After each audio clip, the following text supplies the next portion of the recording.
Les gens pensent que le temps est une simple progression de cause à effet. Mais en vérité, d'un point de vue non linéaire, d'un point de vue non subjectif, c'est plutôt une sorte d'énorme boule où le temps s'enchevêtre comme un méli-mélo très complexe.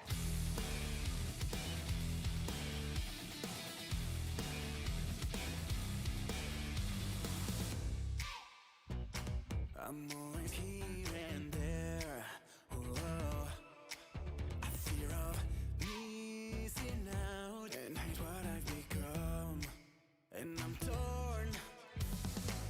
A handshake, a smile, yeah, the blink of an eye. Everything that can change your life.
Hello, everyone. Good evening, and welcome to the opening day of group stage play for the North American Challengers Elite in Stage 5. My hold shift with me is Cruz and Spez, as we're going to be digging into, well, just about every single game that's going on today. The mainstream is live. They'll be focusing on Jabbawockeez playing up against Trash Bros, but for us, our main focus will be Built by Gamers versus UT Crew, but we'll also have a couple of live look-ins with the other games that are going on. Cruz, I know that we didn't get a chance to get you on for the qualifiers, but things were absolutely out of this world, especially for UT Crew having to fight their way through qualification. Now they're going up against a team that has routinely been a part of our stages in Built by Gamers. Yeah, and I mean, UT Crew last stage, kind of not the best stage for them. Methods and Slack are out now, Archives and Jimbo back in, and like you said, I didn't get a chance to really hop in and get a good look at the qualifiers, but I mean, this team, I think on paper, they kind of look a little bit better than having Methods and Slack. I think it's going to be a lot more chemistry from these players, in all honesty. It's weird to say that, but I think you're actually correct when you say that, just simply due to the fact that you are looking at Jimbo back in action after serving his suspension, and he has a lot of play time with Archives in particular. But as we jump on in, it will be Built by Gamers. Very successful off the break, only a couple of kills to speak of, but they have gained possession over the top platform and generated 11 seconds of early time, still holding on to the P2 side of the map. Yeah, UT Crew right now, I mean, they're doing what they need to do right off the bat. They just got to grab a lot of time on this first hill because they're not holding on to those P2 spawns for the time being. And really what they want to try to do is put a lot of focus on trying to get that left side of the map, but they just so far, Built by Gamers, it's looking good for them right now.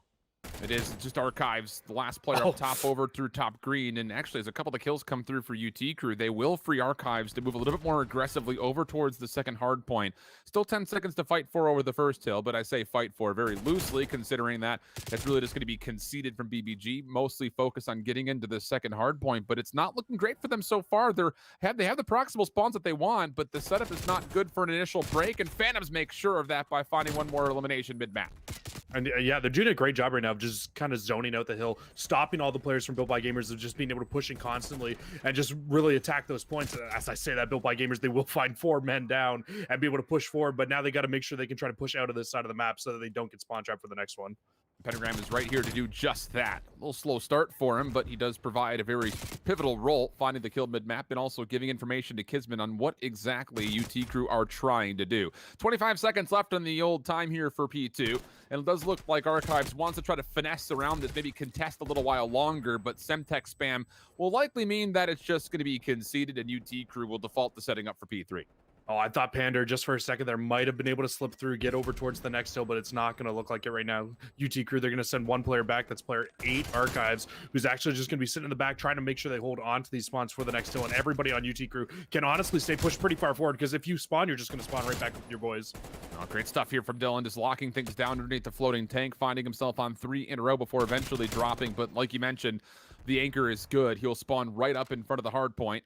And now it's going to be up to Archives to kind of set the tone for this line of scrimmage right in front of the hill. Kismet denied, not going to find an angle through tools. Good long-range shots from Archives. That's 4 in a row for him. Trying to get the reload off. Player up top is Pentagram to eventually deal with him. And maybe now, finally, BBG can start to look at this hard point, but maybe not. Phantoms off the respawn, locks down 2 more, and that's going to be a full 60 seconds for UT Crew here on P3. Yeah, and I mean, just the fact that they were able to get 20 seconds on P2 as well to really like slow down Built by Gamers when they had those good spawns to not allow them to get that full 60. That's really where you're going to see the big break in the score come in here in that 30-second lead from the side of UT Crew. Now what they're going to do is they're going to see them start to focus a little bit more on trying to get out of this hill, because this is one of the harder transitions, is rotating from this P3 to P4 hill. Yeah, great transition from Built by Gamers again, playing very far forward, making sure the exits are always contested. Phantoms really does not want to be the first one to try to contest the hill with this AR, so he's going to wait for Jimbo and Rex on the opposite side of the map, but they will only find a single kill between the two of them. That's not great news, and as Pander continues to put pressure through Dark, he will be really kind of the one responsible for making sure no other players can reinforce, but he actually gives up the angle, maybe at the exact wrong time. 6 kills in a row, could not find the 7th. Got a Rex and Pentagram trying to recover the angle, and it looks like largely they will be able to go 1 for 1, but got a Rex, little jump shot, nice heady there. Will get him the elimination, now a chance for BBG to get right back in to tie this game. And so far, it just really feels like nobody's really able to find a huge break so far when somebody's set up on any of these hills. It just really feels like they're just trading blows for blows, good hold after good hold. And I mean, UT Crew, they've at least got those left-hand side of the map spawns. They'll be able to hop in, try to at least contest for these last 10, 15 seconds on the back of this hill. But as we look to head over towards the next one, it's going to be them who have the early setup once again.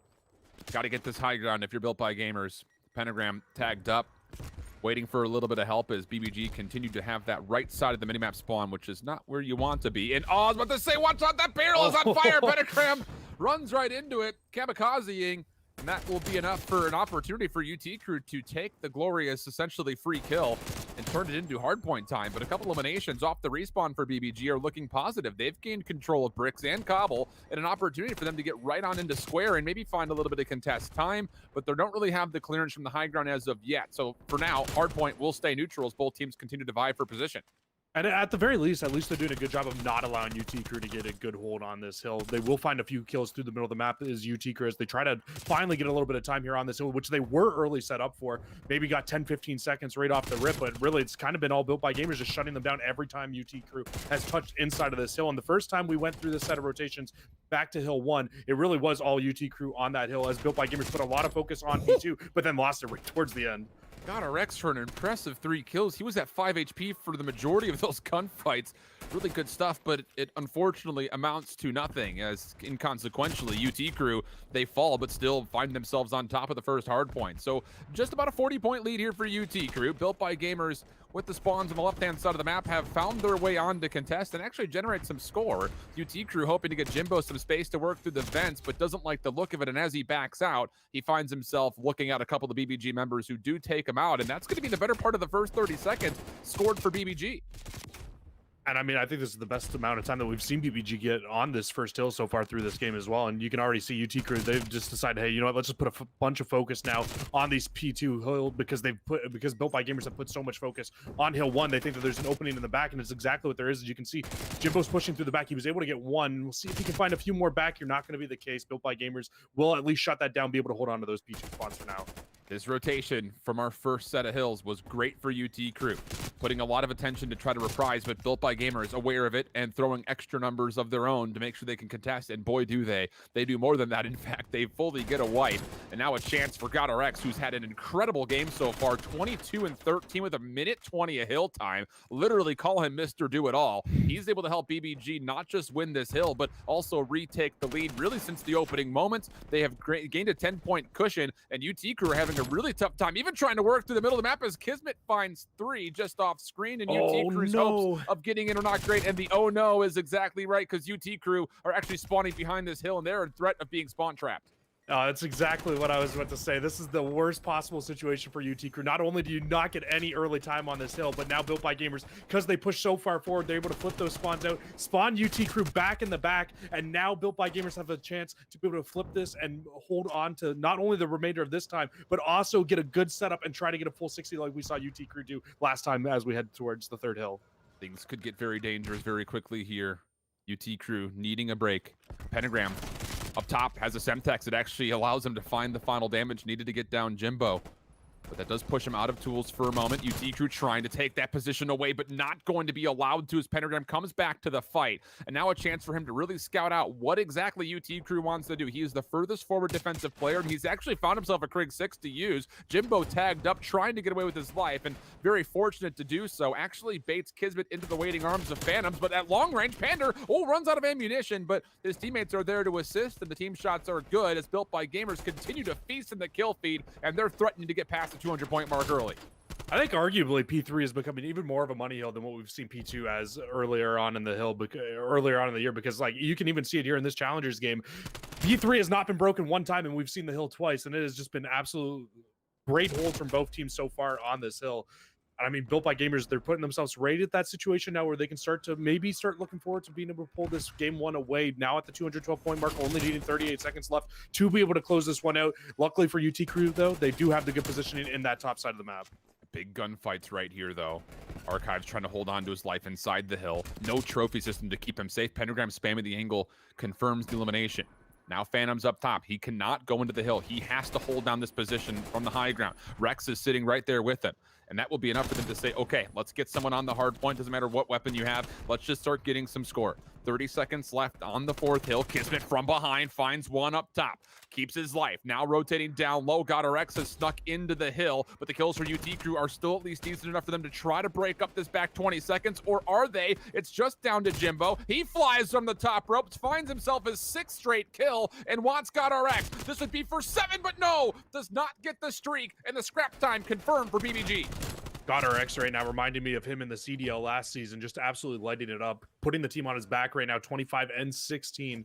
You were highlighting him earlier, and once again, he's doing a great job here. And look at these spawns coming in from Built by Gamers. They are all over the place. Have a really good chance to just pinch these players at UT Crew. And this is difficult because UT Crew have not fully read the situation. Built by Gamers get the break. 2:39 is where it stalls for now. Rex needs to keep his life, not able to. Up to Phantoms from the high ground. He can't stay here for too long because someone's going to have to touch. 2:45. It's going to be down to Phantoms to try to get there. Not going to be able to. Archives also cut down, and Built by Gamers will strike first in the series with a pretty hefty lead. I mean, really throughout that first rotation of hills, I think we were both kind of like, ooh, wait out a second, because UT Crew really was doing a nice job with the manipulation between 2 and 3, but the corrections from Built by Gamers and the sheer individual performance from GodRx was absolutely brilliant to help BBG get the win. yeah, I mean, I think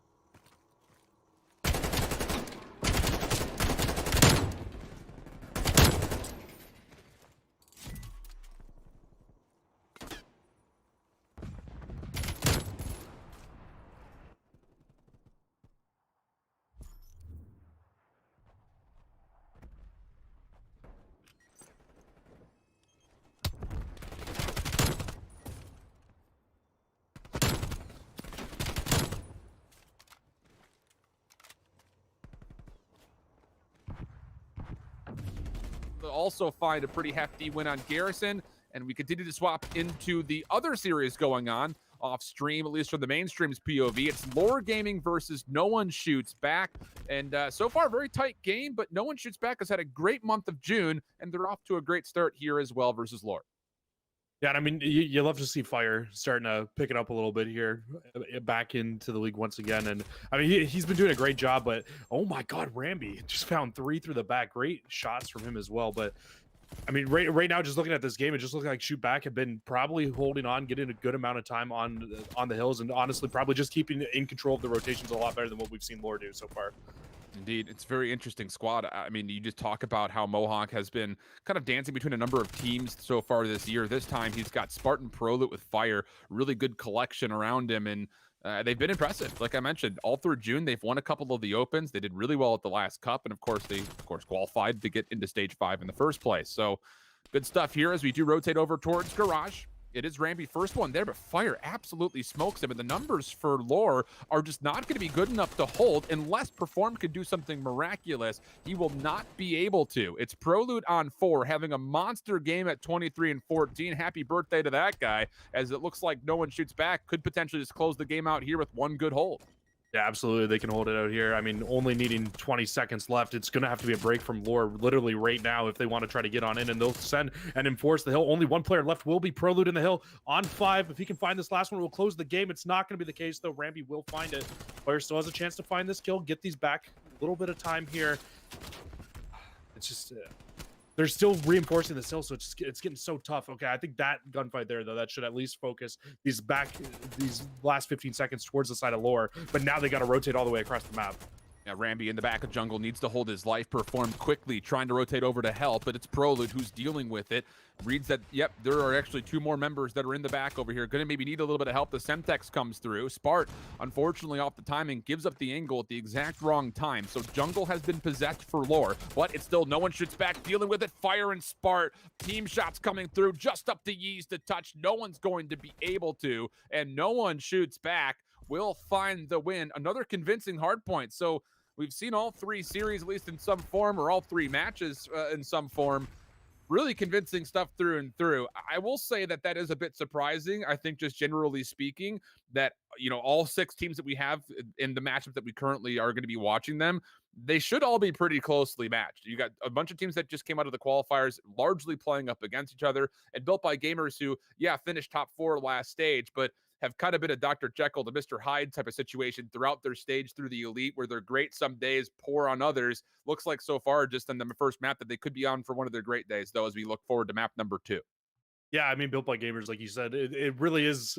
What Built by Gamers are you really going to get in that day? And I mean, today, so far, so good for themselves here. They've looked very solid off the bat. I kind of like we were talking about in that first game, I really loved the way that they were rotating and really controlling hills at the right time, pushing out the right things. And so, I mean, if that's the Built by Gamers are going to get this whole stage, maybe they can finally take that leap up and win a stage. Because I mean, they came pretty damn close last stage. It's I hear you say these words and it's like, man, I've said all of this before, and it usually ends up kind of caster cursing myself, where it's like, man, Built by Gamers look great, and then all of a sudden they play poorly, and then you've got like, oh man, Built by Gamers just not playing at the level that you want to see them, and then all of a sudden they play great. It's just like you speak the opposite into existence almost. But we get to the Express Search and Destroy. Good first blood here for BBG, as Kismet was able to take down Jimbo, and defensively they are kind of full stack mid-map, in which Pentagram can use for 1 kill. Kismet moving forward for more. The team shots coming out of UT Crew, maybe enough to hold off the initial play, but now it's just down to Phantoms. This would have to be a 1v3, and he will get surprised from the flank, and that will be enough for BBG to secure their first defense. I gotta say, one thing I love about BBG too is that they've kept the same roster all the way through the year, and or at least So in true, stage 2. And I think that's something that like doesn't get highlighted enough in the challenger scene. Is once you can stay together, you can make these big adjustments as a team. You can absolutely find ways to get better as a team together, and you can just tell that Kismet, Pander, GodRx, and Pentagram, they've found it. They've found a way to make some success. Yeah, maybe we might caster curse them. They might have a bad couple matches here and there, but largely, I feel like they've been pretty damn good in the Elite. They've been great. I mean, really, I mean, it's just the fact that they've kept the same roster is one thing, but we can't say, really, without maybe a couple of players, not even full teams, how many squads have been in every single Elite. Like, that's impressive in its own self. But speaking of impressive, Jimbo, first 2 kills, running right through the train. It will be at least picked up by Pentagram, but it's too late. So UT Crew, aggression defensively, they find a way to respond, and very convincing nature of their own when it comes to defense. Yeah, Jimbo just honestly took control of the train in all rights there. He was able to find those 2 kills and absolutely just opened the entire round up there for the side of UT Crew to tie it up at 1-1 here, and we'll see what they do on offense this time through. I believe they went towards the B site right off the bat last time. Built by Gamers kind of just hard countered, sent all their players over towards A, and then just made a really good retake on the players of UT Crew before they could honestly even get that bomb down. And this time it's going to be a very different hit coming in from the side of UT Crew. All 3 players will be heading towards that A site, but there's 3 players from BBG here ready and waiting. Yeah, the noise being created by Phantoms. This is not going to be enough to sway BBG to move over. Pander able to find 1, but even trade. Jimbo with another double. 2 rounds in a row that he's been able to come away with multi-kill, but gives it to a 2v2. Kismet trying to play off the flank. Phantoms, how do you not win that gunfight? It's Kismet with the sub versus Phantoms with the Krig. Kismet doesn't miss a shot, wins the gunfight, leaving Jimbo to have to ace the round. And the good news is he does have the bomb to play with, but as he goes outside to get on top of the train, he runs right into Kismet, who then also finds himself a double. So Built by Gamers respond with still nothing but defense, but Jimbo, hot hand early here in the search. Yeah, absolutely. I mean, he's the player right now taking it over for the side of UT Crew. Absolutely. And I mean, this was one of the things I kind of wanted to highlight on UT Crew before we jumped into this was UT Crew last stage. They looked really, really weak at Search and Destroy, only finishing at 3 and 5 in their Search and Destroy. So if they can find a way to honestly really build up Search and Destroy from where they were last stage, that's when UT Crew can really start to become a threat for themselves. Very much so agree, and also could be one of the reasons why we saw a handful of roster swaps. Rex, first blood, run into Pander, but again, this is just bait for Built by Gamers. They are trying to get over towards A. GodRx is actually watching the mid-cross, finds 1 elimination, the bomb being planted instantly. So Pentagram up top. Kismet was actually trying to get into the trains, but once again, he runs right into Jimbo. So it goes to a 3v2 situation in favor of the defenders, but the retake still required. Yeah, and UT Crew are kind of just trapping them in right now. This is perfect, exactly what you want to see. I think he's going to hop that bomb. Actually, no, they're going to try to hunt down Pentagram first. He's by himself. He'll be able to at least get Jimbo and try to get back away with his life now. Still holding the corner, 20 seconds. Rex around the backside of lockers. Here comes the play, and Pentagram was tagged as he was trying to get out of the corner from Phantoms just on the other side. Plenty of time for a defuse, and we're through 4 rounds here, Cruz, and everything has been favoring the defense, but this is the first time we can talk about a successful retake. Yeah, and UT Crew there, they did have the pinch. I feel like that round was honestly still really winnable too for the side of Built by Gamers. Him in the back, when he was sitting there, I think if he makes a little bit more of an aggressive play to take control of one side as opposed to just getting pinched once again towards the back, maybe he can get out, find a way to get away with his life there, but he would have had to take a gunfight, not play the time. So unfortunately not able to come away with it, but I mean, just a really good retake from UT Crew. Use the numbers absolutely perfectly. Opening spam shots again. This time, Jimbo, good information off of the stun. Semtex is not connected. Pentagram just rushes out to take the gunfight, goes 1-for-1. That's not bad. It does drop the bomb carrier for a time. Kismet uses that as some space to clear. Moving right to the middle of the map. GodRx still watching the cross through mid-ticket. But it's Kismet coming back to the play. Oh, but he's been red. Rex able to deal with not just one, but also a second, just down to Pander. He's got a little bit of a window here, quite literally, maybe to find a couple of shots, but Archives goes prone, plants the bomb, and forces Pander to have to make the 1v2 play. Yeah, now Pander's going to need to make a big play here just to try to find this, especially with having a Krig in hand. It just makes it a little bit more difficult unless he's able to rip ahead of Dylan Rex here. But I mean, I'm sure these guys aren't going to throw him anything. They'll just keep throwing shoulders and make him have to push out and get aggressive here. Yeah, you'd have to feel so. And they've got this post plant completely locked down. It would have to take miracle shots from Pander. He does find one elimination. And coming quickly, Archives maybe wants to go for the trade, but Pander gets the regen! Finds the double kill, plenty of time for the defuse, and still we stay all defensive wins through 5. I mean, hey, you said that he was gonna have to find some special shots there, and those first shots on a Dylan up top, man, those were some crispy shots he found over the top there to find that first kill. We'll get to see it again right here. Look at these shots on a Dylan, just on the top of his head, gets away with his life, and this is the important spot right here. He gets the info on where Archives goes, so as soon as he spots right back out, able to find that second kill. I don't even think he got the full health regen, just won that gunfight. Unreal. I mean, the opportunity for him to even win the first gunfight was small. Yeah. Find a way to get the regen and then take the second. Oh, what an absolute display. So Pander's on now 3 in a row. Phantom's early shots just through info. Not going to be able to find too much there. Over, meanwhile, in the middle of the map, though, UT Crew getting pretty aggressive against the BBG push right down Main Street, but it does provide an even kill feed down to a very early 2v2 situation. Pander on his 4th elimination, trying to track down Archives, and I think he just saw him jump across. There's the timing, but Archives beams him. Behind the play, Kismet does get the bomb planted, but now he's got to work a 1v2.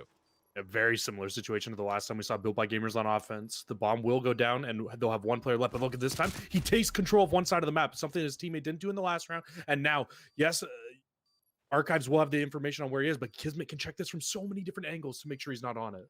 Yeah, he's got a huge advantage in front of him. Archives thought about going up top at maps. Instead, going to try to mantle. Finds the gunfight angle and wins it. Oh my God. It doesn't matter. It's all defense. It's all defense. I mean, the first couple of rounds were very convincing for the defense, but in the last 4, it's all been successful retakes in odd man situations, mind you. Unbelievable, but we go tied 3-3, and this opening display, I mean, absolute chaos in the middle of the map, and you thought that initially with Rex finding the first couple of kills, it would have been okay, but you saw that last BBG member through mid was able to respond almost exactly in kind, so these opening engagements have been even. That's the best way of putting it. It's been dicey, it's been engaged, and it's been pretty much chaos throughout these opening first bloods. And I think the big thing for defense and why they're finding so much success right now is really we haven't seen a defense on a huge man disadvantage yet, in all honesty here. And Pander, once again, he'll find that first blood through the middle of the map. Pentagram's in a great spot to get information now, too. So, I mean, they might just be able to shut down this push on UT Crew before it even happens. Wow. Rex moving, isolating Pander. He'll fall, but GodRx gets the even trade. Up top, this may be the first time for an offense to come through, and it will be. UT Crew taking a little bit of an unorthodox route to get over to A, and it pans out for him. Largely because of Rex taking over the train, and then to just get the information about Kismet on the flank, and simultaneously GodRx on top of trains. Apparently, this is the way to have success on offense is to get first blooded and then just push your way through in a man disadvantage. That's the formula. Okay. That's the formula right there. I mean, it's the first time we've seen defense get a first blood here, and they actually end up losing the round out for themselves. So very unfortunate for the side of Built by Gamers. As you know, they thought they had the recipe for success. They're finding that first blood, but nope, not going to be the case. And it's going to be a big 4-man hit from the side of Built by Gamers pushing in once again. And UT Crew will get first blooded here. So.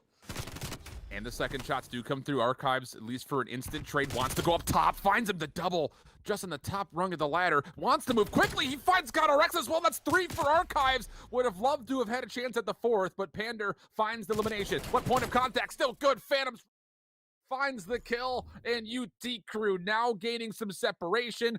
5-3 in the map. So, I mean, could the difference in this game just end up being that one offensive win that we just saw coming from the side of UT Crew in a 1-versus-1 at the very end? And I mean, if that's going to be the round, and also we kind of need to talk about Archives. He just took over that last round completely as we're getting to watch it once again in this play of the game. Honestly, just opened that whole round up for them to be able to take that round away. I mean, at 8-6, he's having a fantastic game for himself here, and we'll see what they decide to do on offense again. But I imagine Built by Gamers are going to come back with a better defense again here. Unreal. It's just... This map has been unbelievable. Except for that. That's naturally. I mean, I guess it is unbelievable, but not with the normal positive connotation that you would take the word. It's unbelievable that he would still just spam right through his teammate's forehead or backhead, whatever you want to call it. You cast your curse to the game, Alan. I really did, didn't I? But UT Crew still recover. Able to find a couple of eliminations. They're going to get the bomb planted. Kismet. Last player left for BBG's hopes. 1v2. Sees one cross, but does not expect the second to be just behind him. So it's 3 rounds in a row for UT Crew. They snap back here in map number 2 to tie up the series with a 6-3 win. And kind of like I was highlighting earlier, a much better looking search and destroy from the side of UT Crew. Yeah, we go 3-3 right off the bat, but really, it's kind of all them in those last 3 rounds. Not too much to highlight from the side of Built by Gamers. Man, what a series that's going to be. But we're going to swap on over and take a look to see what's happening between Shootback and Lore. They're currently essentially knotted up here on raid for their map number 2. And with Shootback taking that first map pretty convincing, it was like 251-73, something along the lines of that. In a position to maybe start to come back into the search and destroy. Parasite up top has found one, sees his former teammate in Fire, tags him up a little bit, and Fire says apparently he wants to take that gunfight. I don't know if I would have made that same choice, but he knows better than I, or at least so he thought. And now Yee's mid-map, not able to find Spart initially, but Parasite quick to help will get us to a 4-2 tally. No one shoots back, starting to gain a bit of space here in this search and destroy. Yeah, shoots back. I mean, they just want to go back up to nothing here in this series. In all honesty, they don't want to spend too much time worrying about Lore, but I feel like, yeah, Fire, this gunfight's a little over anxious to take a gunfight like that against Parasite. I mean, like, you can say a lot of things about Parasite, but you know he's going to shoot back straight, that's for sure. I mean, he's going to take that one, and I mean, it looks like he's taking over this game for the most part from the side of Lore at 9-2 right now. Yeah, really good map for him. 4 in a row beyond just the overall overwhelming stat line. A lot of it coming in that last round. I believe he got 3. As we look over to see what exactly the defense will look like, Mohawk just right underneath the bottom portion of the van finds first blood and perform, but Parasite finds his 5th kill. Proloot trying to chase down Ramby up top. Couple of shots will be there, but can he actually clean up the gunfight is the real question. Round and round they go, but Proloot eventually gets the beat on him. This would technically be a 1v2 versus for Proloot, but it's going to feel more like a 1v1, and I believe he did just see Yee's backside of the van. Seems to be scouting it out, giving us the confirmation that that is indeed the case, but Yee's is going to reposition, and as he does, it actually gives Proloot a chance to maybe go back over and collect this bomb. Yeah, the big thing for Proloot there, too, is I believe he picked up a Krig as well up top laundry. So, I mean, if he does choose to use that Krig, yeah, he did get one. So, if he chooses to use this in the gunfight against Yee's at a long-range gunfight, it could absolutely be huge. Not sure if he's close enough to be able to hear the audio cue of that bomb getting picked up, but he's just going to sit in the middle of the map and wait to see if he tries to make a move, and he reads it perfectly. Beautiful play. Huge timing play right there for Yee's. Not sure if he hears any information at all with just kind of sitting in the middle of the rock garden, but the reposition in the first place was obviously very wise and advised beyond that. But to get into a position where you can rotate quickly between either bomb site, brilliant. And it is Mohawk who does eventually shut down Parasite, but even still, it's not enough for the round. So we go to a 5-2 tally in favor of Lore Gaming. They've been looking pretty solid overall throughout this search and destroy, even in the face of Parasite.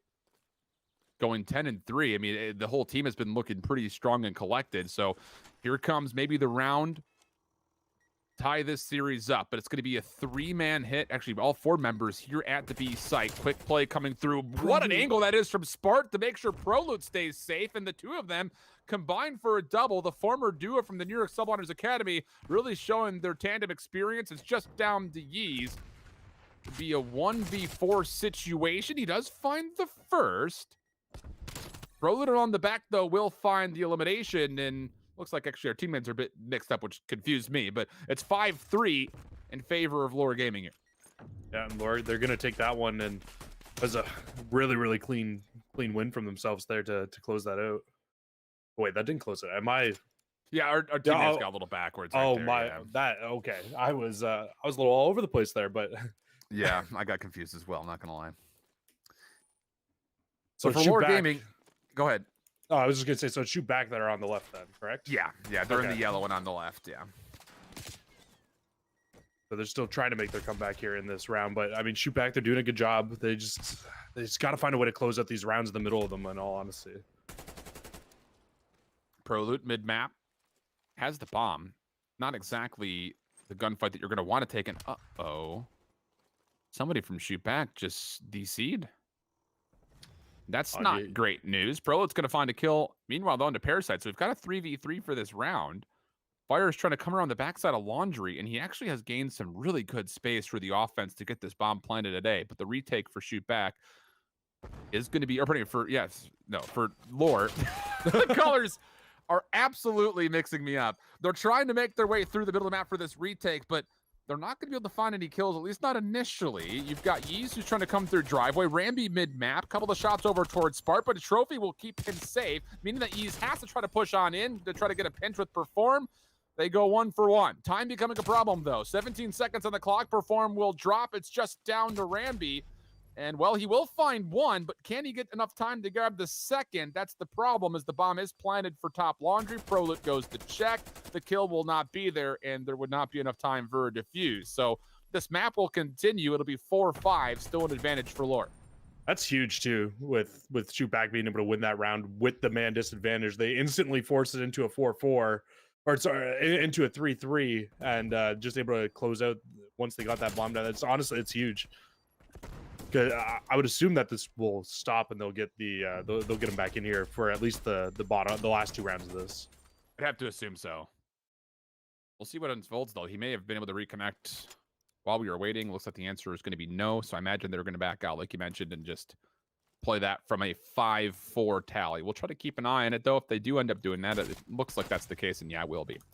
So while, again, we're going between multiple matches, we'll kind of keep an eye on that one. It is a 5-4 lead for Lore, but we'll swap back over towards our main focus, which is Built by Gamers and UT Crew. They're currently tied up 1-1 in the series, and on to the Garrison Control. Built by Gamers offensively looking pretty solid for a quick capture, at least it looks initially towards B, and a progress at A.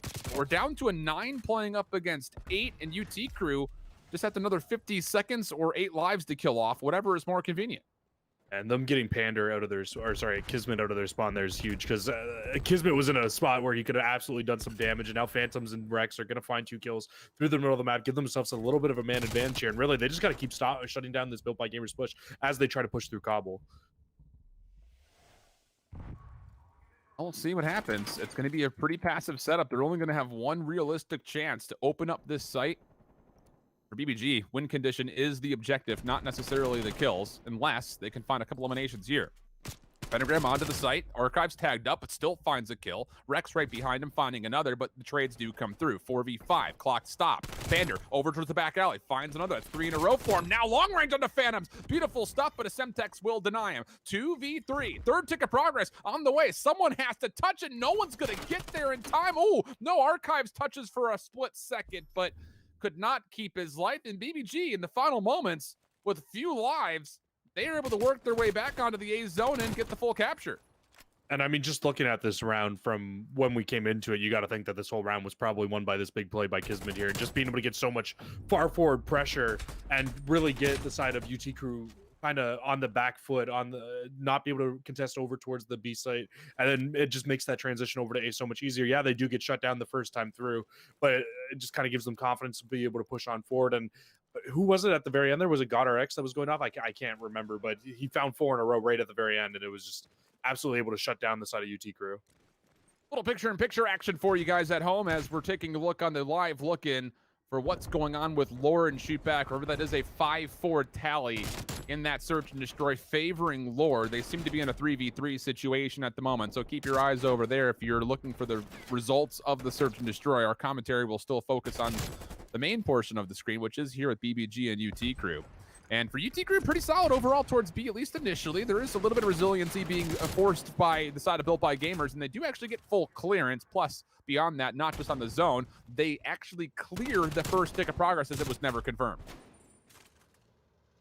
Yeah, it was a little bit of a rough break off there for UT Crew. I mean, it's something that's so important on Garrison Control too, is just really getting that solid break off to get a good amount of mid-map control, and they just really haven't been able to find it yet.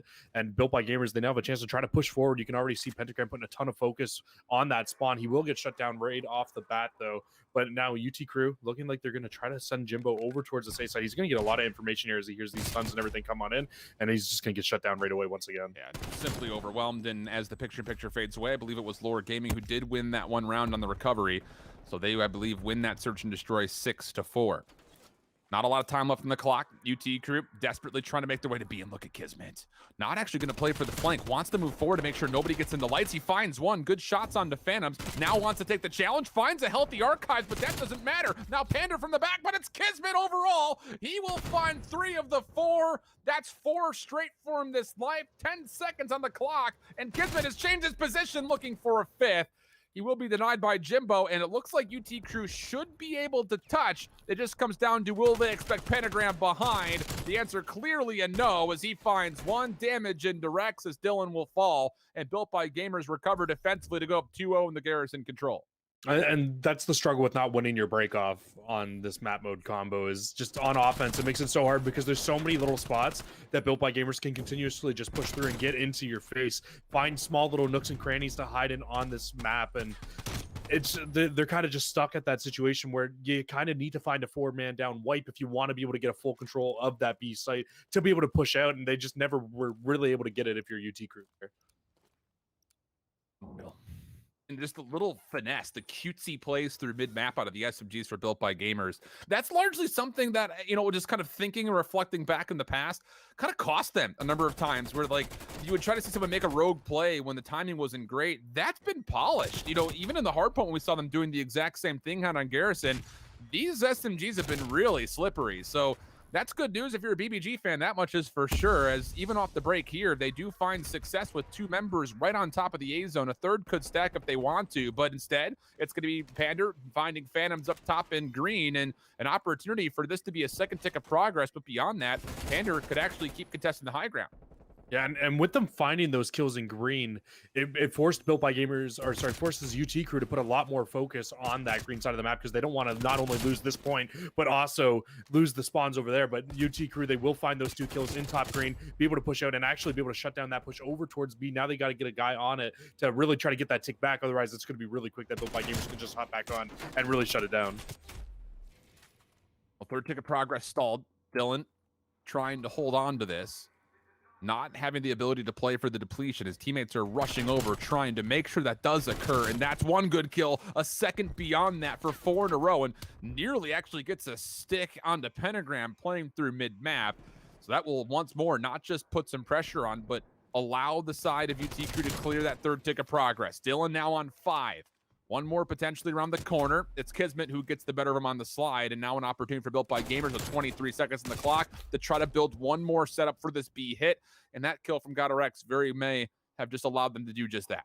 Yeah, it opens up the bottom side of the map so much for the rest of Built by Gamers to try to push on through, but everybody on UT Crew, they're still up top green. They can try to shut this down. It's only Pentagram that's close enough right now for Built by Gamers. He's dropped and off. So now, I mean, Built by Gamers is going to have to be pretty much perfect here if they want to touch this hill.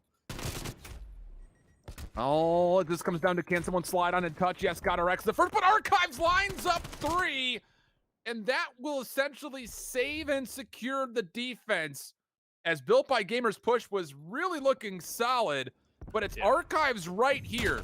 There's 1, there's 2, both weak, and then Kismet also with just a single shot.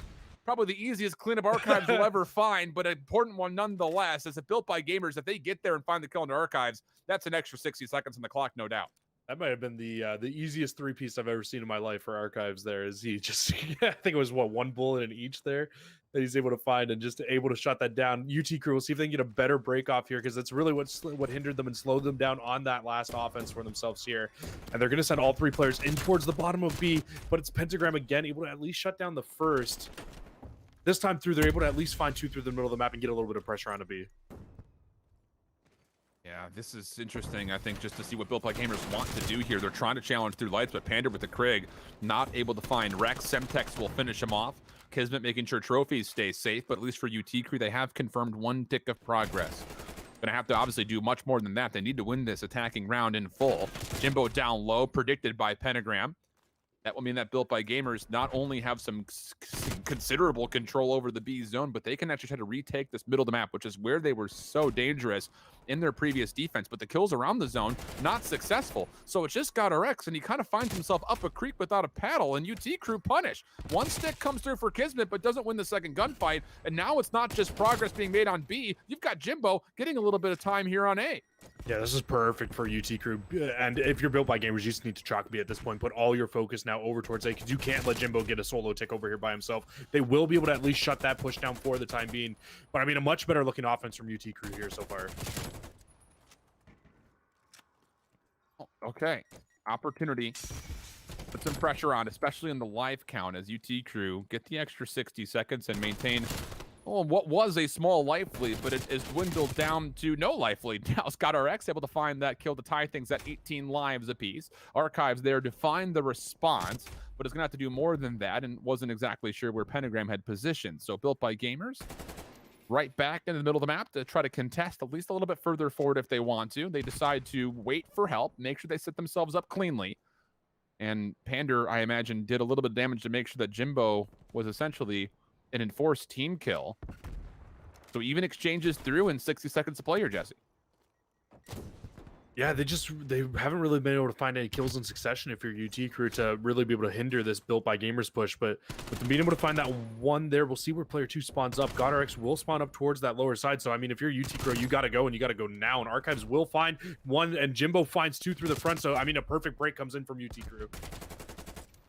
Phantoms up top can watch where these spawns are. This is going to be a full stack as they read that, yes, Built by Gamers are not just spawning a little bit further away than they'd like, but they're spawning collectively. Second tick of progress is done. Here comes the test for BBG. They need to get on and slide, but they don't actually do it in time.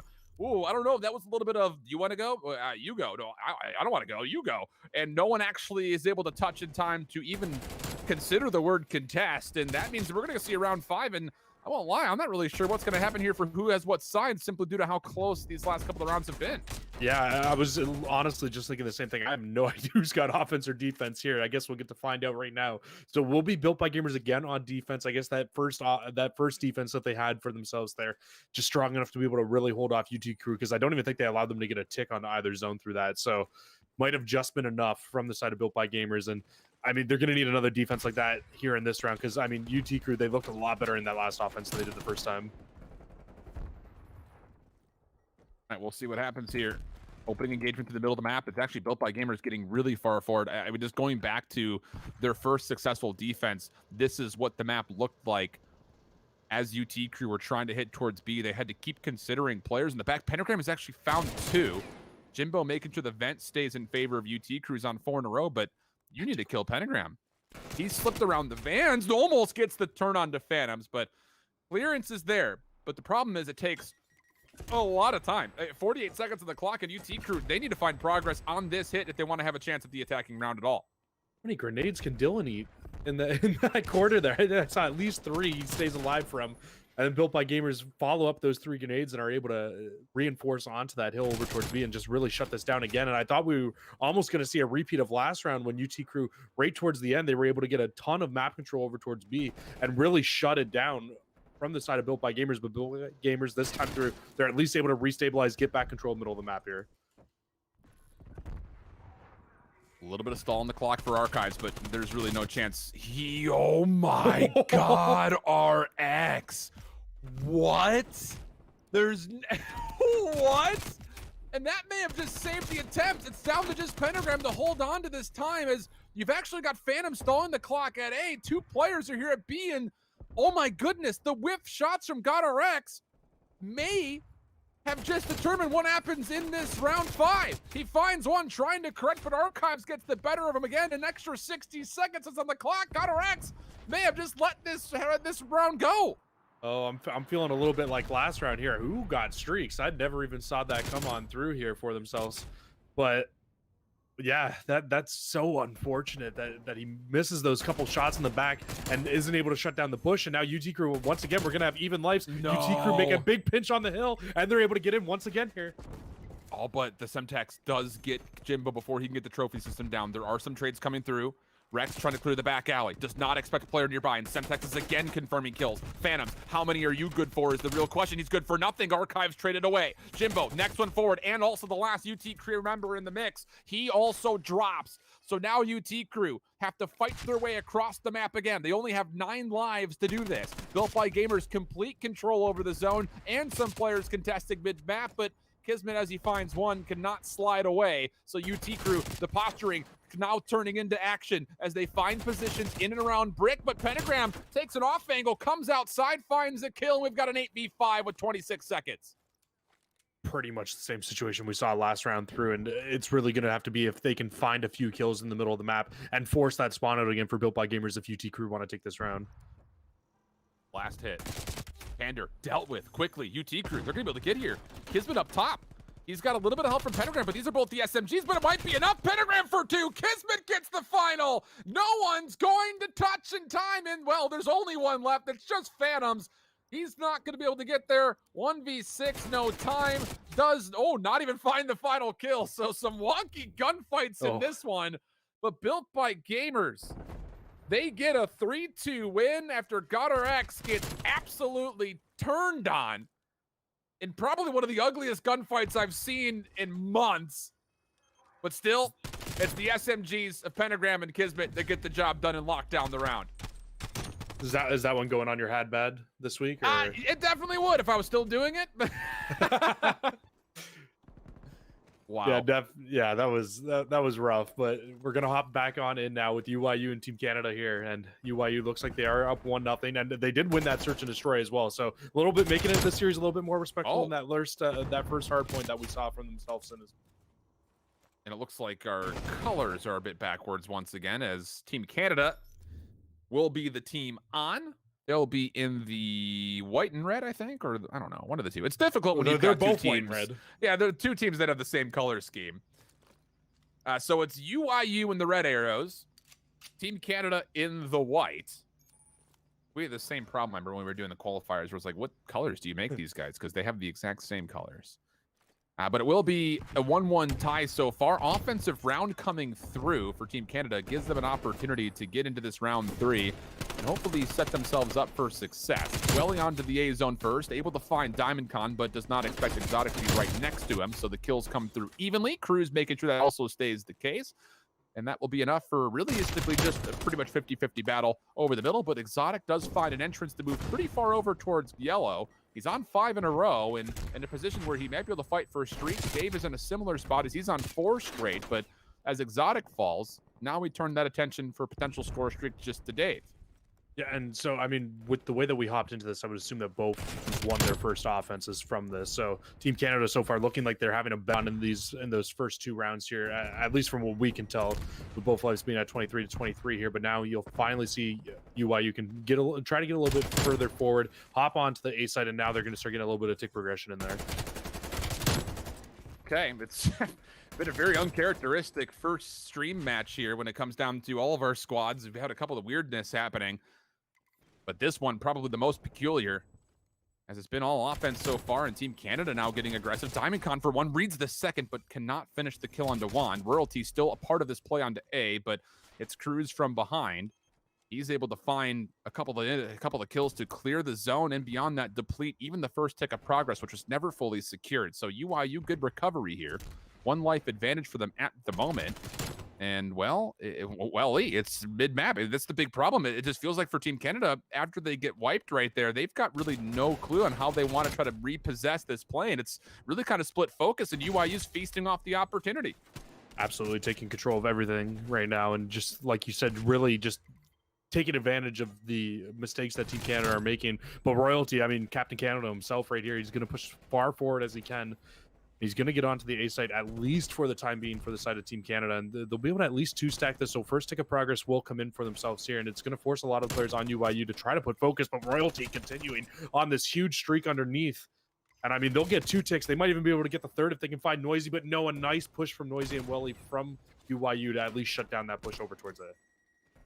Decent stuff coming out. 2 ticks of progress, though, in full. 30 seconds for the side of Team Canada to try to make a play, or UIU will take an advantage in the series. Cruz up top. Stapled as an AR player from Modern Warfare. He's had to make a couple of roll swaps, so you know for a fact he's going to feel confident with whatever gun he finds. And he's going to be able to watch this entrance over towards the plane. The only player who's snuck through at the moment is Dave. He's able to get onto the A zone, but he's going to have to deal with a couple of different UIU members, and he can't even deal with the first. UIU clearing and getting so aggressive. Yeah, I mean, Jesse, I don't know about you, but I haven't seen a defense, or really as a team in general, get this aggressive in a long time and find that kind of success. Yeah, that, and also, did we not see them get 60-point clubbed in that first hard point too? For them to come out with this much success and aggression in towards a control now too, and just they're finding a lot of it. And you're not wrong at all. You don't really see teams push that far forward on especially offense, like we saw them do. And they just absolutely took control of the map and took control of the series. In all honesty, now up 2-1. Wow, unbelievable. Back to our main focus here. Built by Gamers. UT Crew into the hard point, also on checkmate. 53-41, the current tally, favoring UT Crew at the moment, but that could very quickly change. As Built by Gamers do have a little bit of progress happening here in the third hill, but Archives make sure to deal with at least a couple of BBG members. Not favorable with his health pool to do too much more beyond that, so we're going to wait for a little bit of help, and it arrives in form of both Jimbo and Phantom. So essentially an all tied up game. 27 seconds to play for right here on the third hill, but you could see for UT Crew, they're more focused on trying to work the rotation on the spawns, and they have gone into a favorable position. The big question is, do you expect Kismet to be in this position? And what a toss that is for Archives. Connects with Kismet somehow, some way in the tower window, and that will keep Concrete relatively contested. Get him in the NFL right now. That was a nice throw. We're gonna see an assassination come in here too. Okay, I was gonna say no way that happens. Oh my god! But we're gonna look over towards our next hard point now, and it's gonna be GodRx who's in it at least to start this off for the side of Built by Gamers. He's gonna be in a big gunfight there too to at least slow down this push from UT Crew, which is coming in from every angle. And I mean, it just wasn't enough. UT Crew able to break in. Wow. That was really weird. I'm having a hard time getting my head around some of these moments we've seen across all of the games we've watched so far. I cannot lie to you, but we've seen some pretty unreal things. But still a pretty even game here. Tug of War continuing for the fourth hard point, but it looks like finally UT Crew have built at least some sort of ground to stand on here. Rex on 3, looking for a 4th, but Pentagram winning the long-range gun battle will at least allow BBG a chance to negotiate over this 4th hill. Kismet up top, only able to find 1. Archives will likely just watch these final seconds go to BBG's favor, just playing for exit kills, but it's Pander who actually finds 2. So this is a little bit interesting. UT Crew will still spawn in, but they will not have the ability to zone this 5th hardpoint maybe as well as they would have liked, especially now that Kismet and GodRx will find a couple of kills around the back. Spawns for UT Crew still good. GodRx up top looking for Rex, finds him, but Phantoms was there. The team shots are good for the kill. It looks like UT Crew have largely stabilized, save Kismet, who still exists in the back. Yeah, Kismet's in a really important spot here to try to make a flank play in through the back, but he's going to get his position given away here. He will be able to find that kill out too, and with those kills coming in, it's going to flip the spawns out completely. So they found all the kills in the front if you're Built by Gamers, and him making that push to the back just completely blocks the spawn and forces everybody on UT Crew to spawn out. Well, good stuff for BBG. Really nicely done. Now an opportunity with these eliminations to not just win the scrap time, they can actually get pretty aggressive in the plane to have a favorable stance over the first hill. A couple of good gunfights for UT Crew, try to change that, but cannot find Pentagram initially. Trades are good, and Built by Gamers turns scrap into initial. Kismet working around the outside is also considering a long route maybe trying to play for a spawn flip. I mean, the pressure for BBG is pretty good. They just need the kills. That's the only thing that might be missing. And Kismet will just watch UT crew members sit around the back. His team will not spawn with him for now, but if he can find a couple of kills, they surely will, and that may have just turned the tides. Weird spawn location for UT crew as they still are technically spawning on the right side, but they're having a hard time collecting it, at least for a time. Kismet eventually put down, and UT crew will stabilize. Yeah, both those players are going to spawn up Tetris and just go hunting and try to find him in the back, and they absolutely do. So, I mean, as big as that kill was from Kismet, unfortunate spawns come in. UT crew able to restabilize, like you said, that right-hand side of the map, because, you know, they want those spawns for P2, which we're about to be heading over towards. And now Built by Gamers, they'll get a little bit of the scrap time here. But, I mean, they're going to largely need to find a break here. Otherwise, UT crew, they could probably build a pretty big lead here.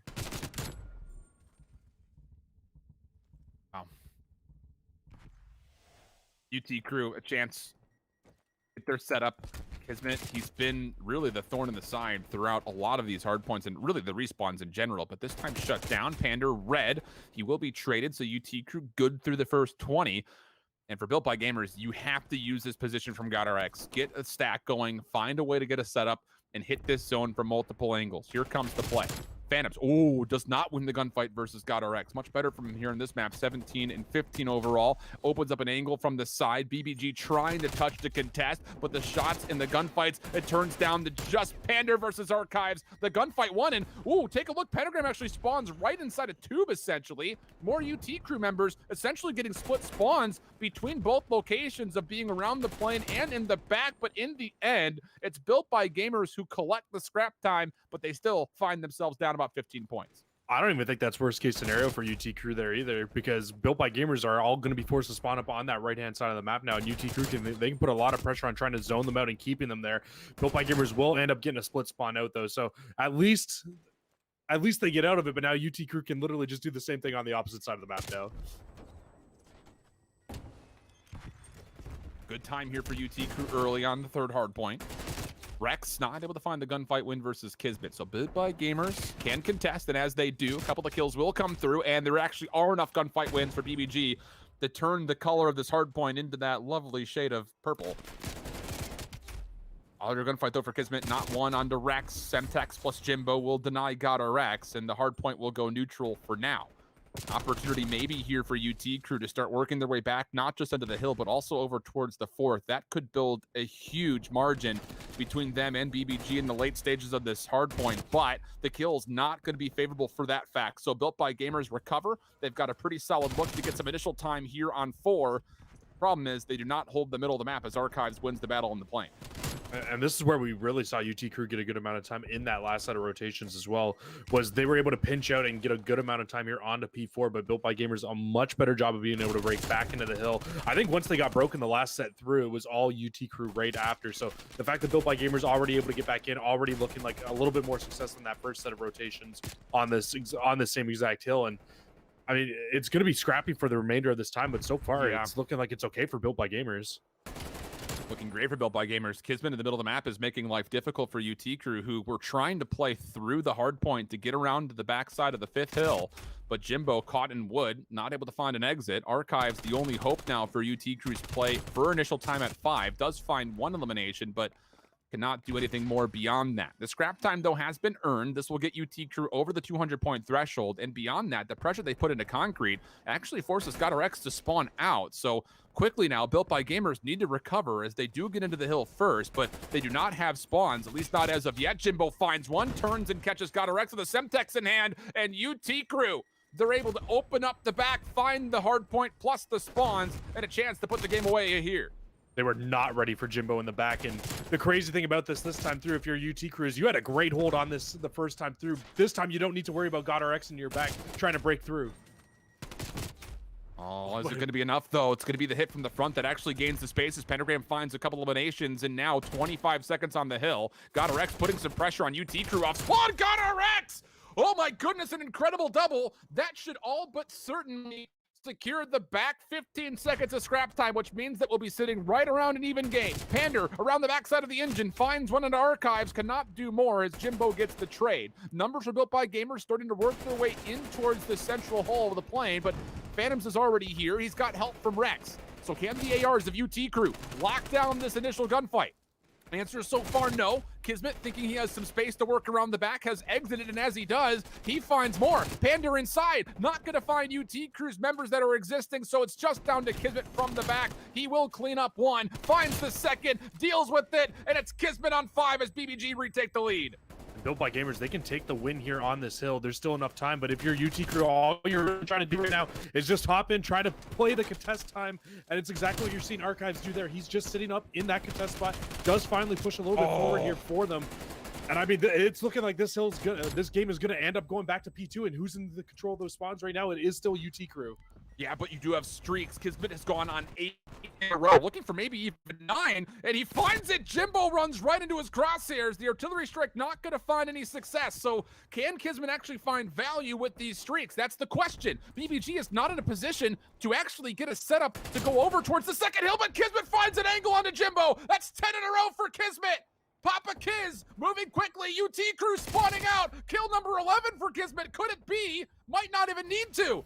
The hit from the front is good for Built by Gamers, and Kismet's heroics have locked down the game for BBG. Wow. They take the series 3-1, and an incredible comeback in the end. All of it coming from Kismet. Absolutely beautiful play. It's honestly a shame he's not playing of the game right now, because what was that? A 10 spree to close the game out for himself there, starting on P1 inside the plane and pushing it all the way over to P2, finds those streaks, doesn't even end up having to use the cruise missile to be able to get it, but just an absolutely crazy finish there. Unbelievable. Getting into the closing moments, though, of what's happening with UYU and Team Canada, and, well, not a lot of climax here, as UYU is dominating Team Canada. Unreal. What happened in this series? UYU got absolutely dumpstered in the first game. Garrison, yeah. And we just saw them smoke them in the control, and then just absolutely take it away there in that in that last hard point. We obviously only see the closing moments of it. It could have just been a simple case of an Apocalypse hard point, which you get off to a really hot start and you never look back. But yep. Oh my God, what are these series right now, Alan? I don't have words, brother. I really don't. I mean, I knew for a fact getting through qualifiers that this group stage was going to be like any other that we've seen. And I know that's very easy for, casters to throw that out there and like build false anticipation, but not lying. We're going to be seeing chaos throughout this entire group stage, this entire stage in full, this entire postseason. I'll go that far. I'll really throw it over the edge, but that's Lore winning their series, Built by Gamers taking theirs, and UYU also winning their opening series. All of them 3-1 tallies, if I'm not mistaken. But of course, for our main focus, let's just take a quick look at the maps just to give you the recap in case you did miss some of it. This was by far the most overall competitive one when it comes to closeness in the individual maps themselves. But Built by Gamers, too strong in the respawn overall. They take both Garrison hardpoint and control, and then they get that little comeback play from Kismet to lock down the checkmate hardpoint as well. Yeah, and I mean, I really got to look at this overall, just the entire series here, and you got to think that first game, Built by Gamers, they really end up closing it out because of the big push from Hills 2 to Hill 3 on the second set of rotation. Really closed out that first one. Super close in the search and destroy through the first 6 rounds, and then it was all UT Crew. BBG honestly almost kind of threw away the control as well right towards the end of that. They were up 2-0. UT Crew really brought it back, had a chance to close it out. They went big, and it was very much so the same in the end of that hard point on checkmate as well. Very, very close, but Built by Gamers just a little bit better than UT Crew today. Unreal stuff. But we're going to send things to a break because we're getting into the second set of matches now here on day number 1 of the North American Challengers group stage. We're going to have Jabbawockeez playing up against Built by Gamers as one of our main focuses. Trash Bros in Canada will be playing up against each other, and also UYU will be playing up against No One Shoots Back. Over on the mainstream, it'll be Lore Gaming versus UT Crew. That's the next set of matches coming up. We'll send things to a break and be right back into it once our lobbies are ready to go right after this.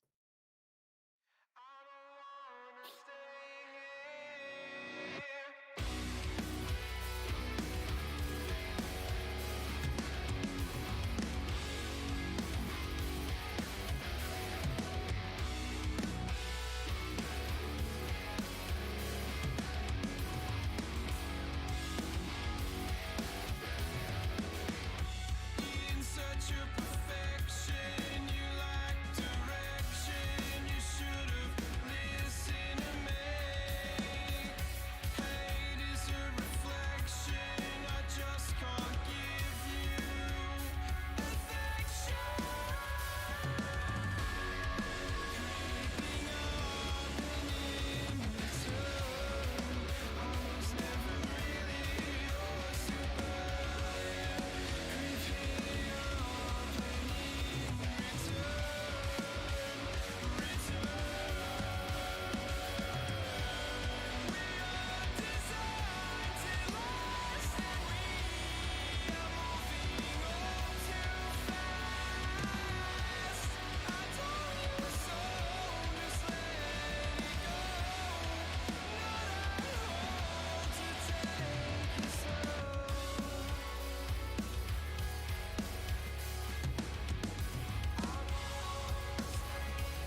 gens pensent que le temps est une simple progression de cause à effet. Mais en vérité, d'un point de vue non linéaire, d'un point de vue non subjectif, c'est plutôt une sorte d'énorme boule où le temps s'enchevêtre comme un mini-mélo très complexe.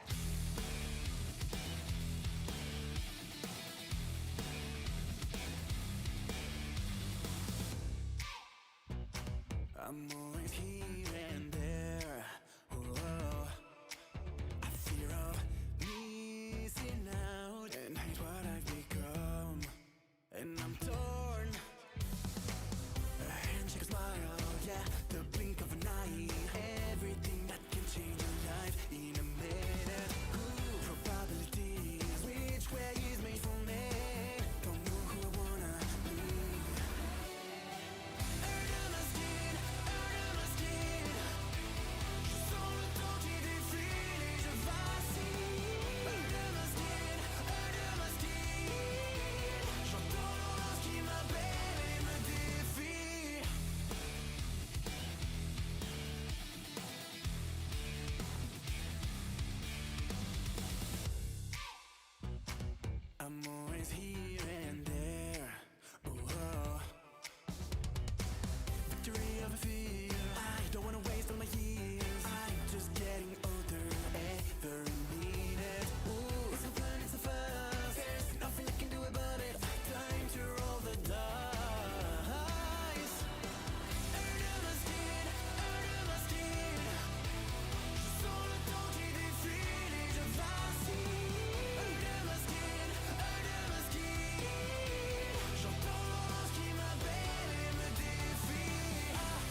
A wild first set of matches here to open up the group stage in North American Challengers, but every single result across all 4 matches was a 3-1 tally. My whole shift with Cruz and Spaz. We're jumping into more, and we've had some unbelievable looks thus far, but we're going to get 2 teams that did start off with a 1-0 count here in the group stage. We're going to be mostly focused on Built by Gamers going up against Jabbawockeez, but we'll have, again, the opportunity to tune into a number of the other matches that are currently not happening on the main stream. Well, Cruz, all we know about Built by Gamers, very slippery around Garrison. We saw them on the hard point and the control in the last series. We're going to get that again as our first 3 maps are the exact same for BBG in this matchup. Yeah, and we'll see if they can find a little bit better of a success on Express Search and Destroy, because we saw them start off really good. It was a nice little 3-3 right off the bat, and then they kind of let it slip away. So maybe they might be able to bounce back from that, but it's all going to start, like you said, with this Garrison hardpoint for themselves here. And this is where they looked really, really good in that last series. Really did. I mean, it's just one of the things that you start to get that little bit of extra slipperiness around the middle of the map, and these SMGs can really make life difficult, but we'll see. Apparently, Sib had an absolutely monster series over on the mainstream in their first matchup, but in this opening breakoff, Built by Gamers go 4 for 1 already all over the first hard point, and Sib's not getting the same hot start that he had, at least from the last series. He starts off 0-2. Oh, and they're going to spawn Sib out too, because they're going to push forward and just try to flip these spawns out immediately. It's exactly what they do. Beautiful break off from Built by Gamers, able to get basically all 4 down, pin them in the back, and get all 4 down again. Jabbawockeez, they'll finally be able to touch for just a second onto the hill, but oh my god, Built by Gamers, they're coming out strong again. Everything that you could ever want if you're BBG, only giving up 2 kills, not only for some early time in the hard point, but like you mentioned, getting even the spawn flip out to where now you're in control or on the backside through these tanks. GodderX going to be tested by 2. It's Fellow who finds the trade, but still in the end it is BBG who do win the back. 1 player will spawn up right next to Pentagram, that's GodderX, and holding on to his spawn was Kismet. So now all 4 BBG members already in towards this sat truck, but Sib working on an angle to get in towards this back brick side, predicts Kismet beautifully, and an opportunity for Jabbawockeez to flip the spawns around and maybe get a break. And yeah, Kismet will end up spawning out here too. The break will be in, but right now, Built by Gamers, they're able to at least shut down for the time being. But Zib and Zinx, they'll go big. They'll be able to find a few kills on the hill, able to flip it out completely. I think the one saving grace here for Built by Gamers might be that you haven't been flipped out completely and you're still not on that left-hand side of the map spawns. Oh, but Zib really heating up. He's on 6 in a row after a 1-3 start. And already with only 18 seconds on the old time, he's trying to make a play through tools, finds his 7th elimination, and Jabbawockeez, they have flipped the spawns around at the exact right time. Built by Gamers will overwhelm, trying to get some of this scrap time here on 2. But the problem is you've already given away the artillery strike, and Sib is holding a corner inside the trash receptacles here to try to find the cruise missile. And he's just waiting for someone to cross through his line of sight. But the problem is, he's actually guarded the wrong side. Built by Gamers, they've already slipped through, not just into the 3rd hard point, but almost a chance for them to flip the spawns around. Sid mid-map, though, not able to find his 8th elimination. And Built by Gamers, even though they don't get the spawn flip they wanted, they've actually allowed at least some good scrap, or pardon me, this good neutral time coming out, as Jabbawockeez haven't gotten hardly any time at all here on the 3rd.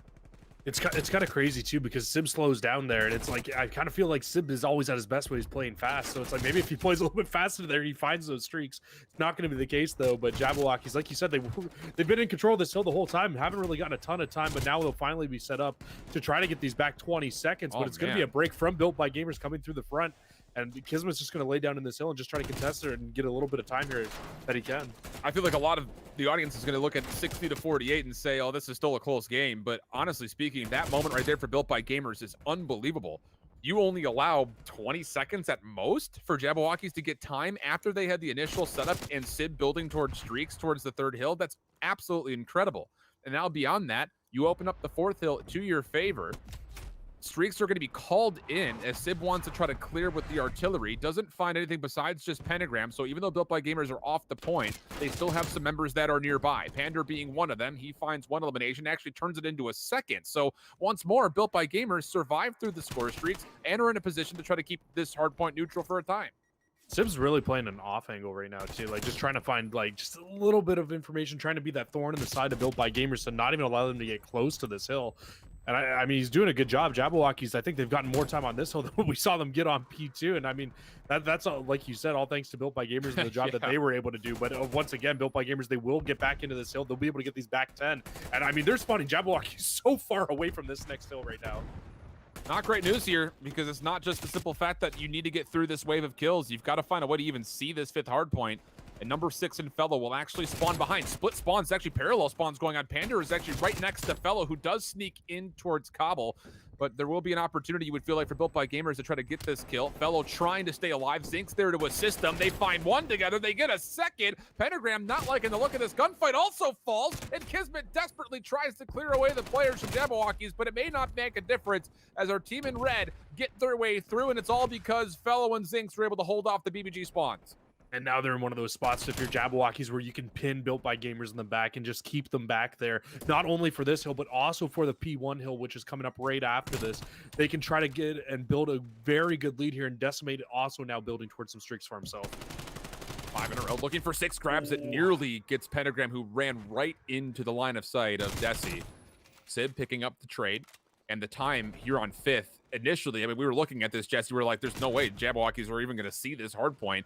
Fellow's play opens up space. The rest of the team comes in behind. And now, actually, as we kill this first rotation of hills, it's Jabbawockeez with a 10-point lead.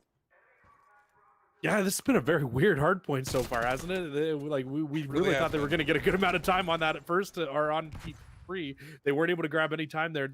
So far, so good here on P1, though, is they'll be able to, kind of stabilize, get their lead back, building it back up a little bit here, because Built by Gamers are just going to put a lot of focus on P2 again. But let's not forget, Jabbawockeez broke P2 pretty much immediately last time through.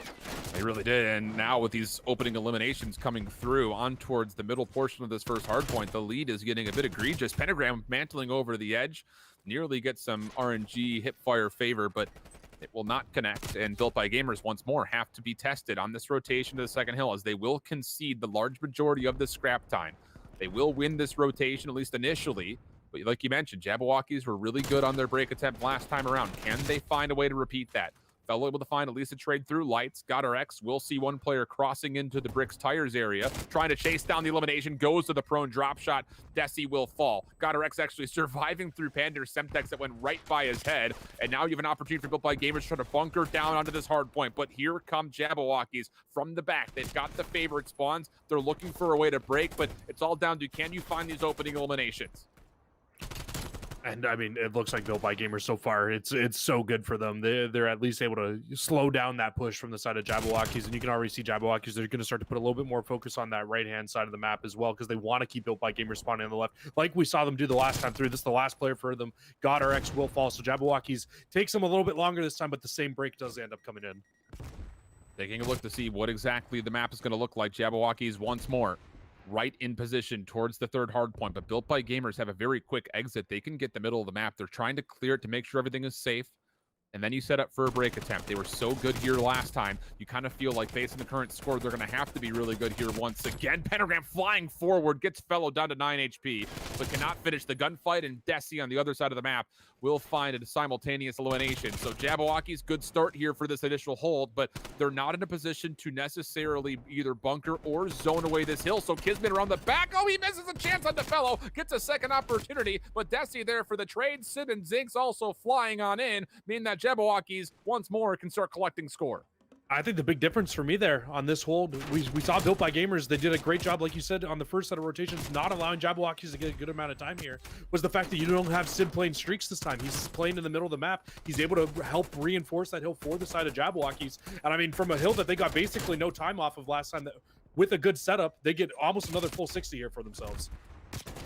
And take a look at this. Not only is it the full 60, the Jabbawockeez have found an exit over towards this fourth hard point. Pander just kind of scrapping together whatever kills he can, but look at the spawn flip. Built by Gamers now spawning behind the third hard point. 138 to 205. The Jabbawockeez have dominated these last two hard point rotations, and a chance for them to put the game away here.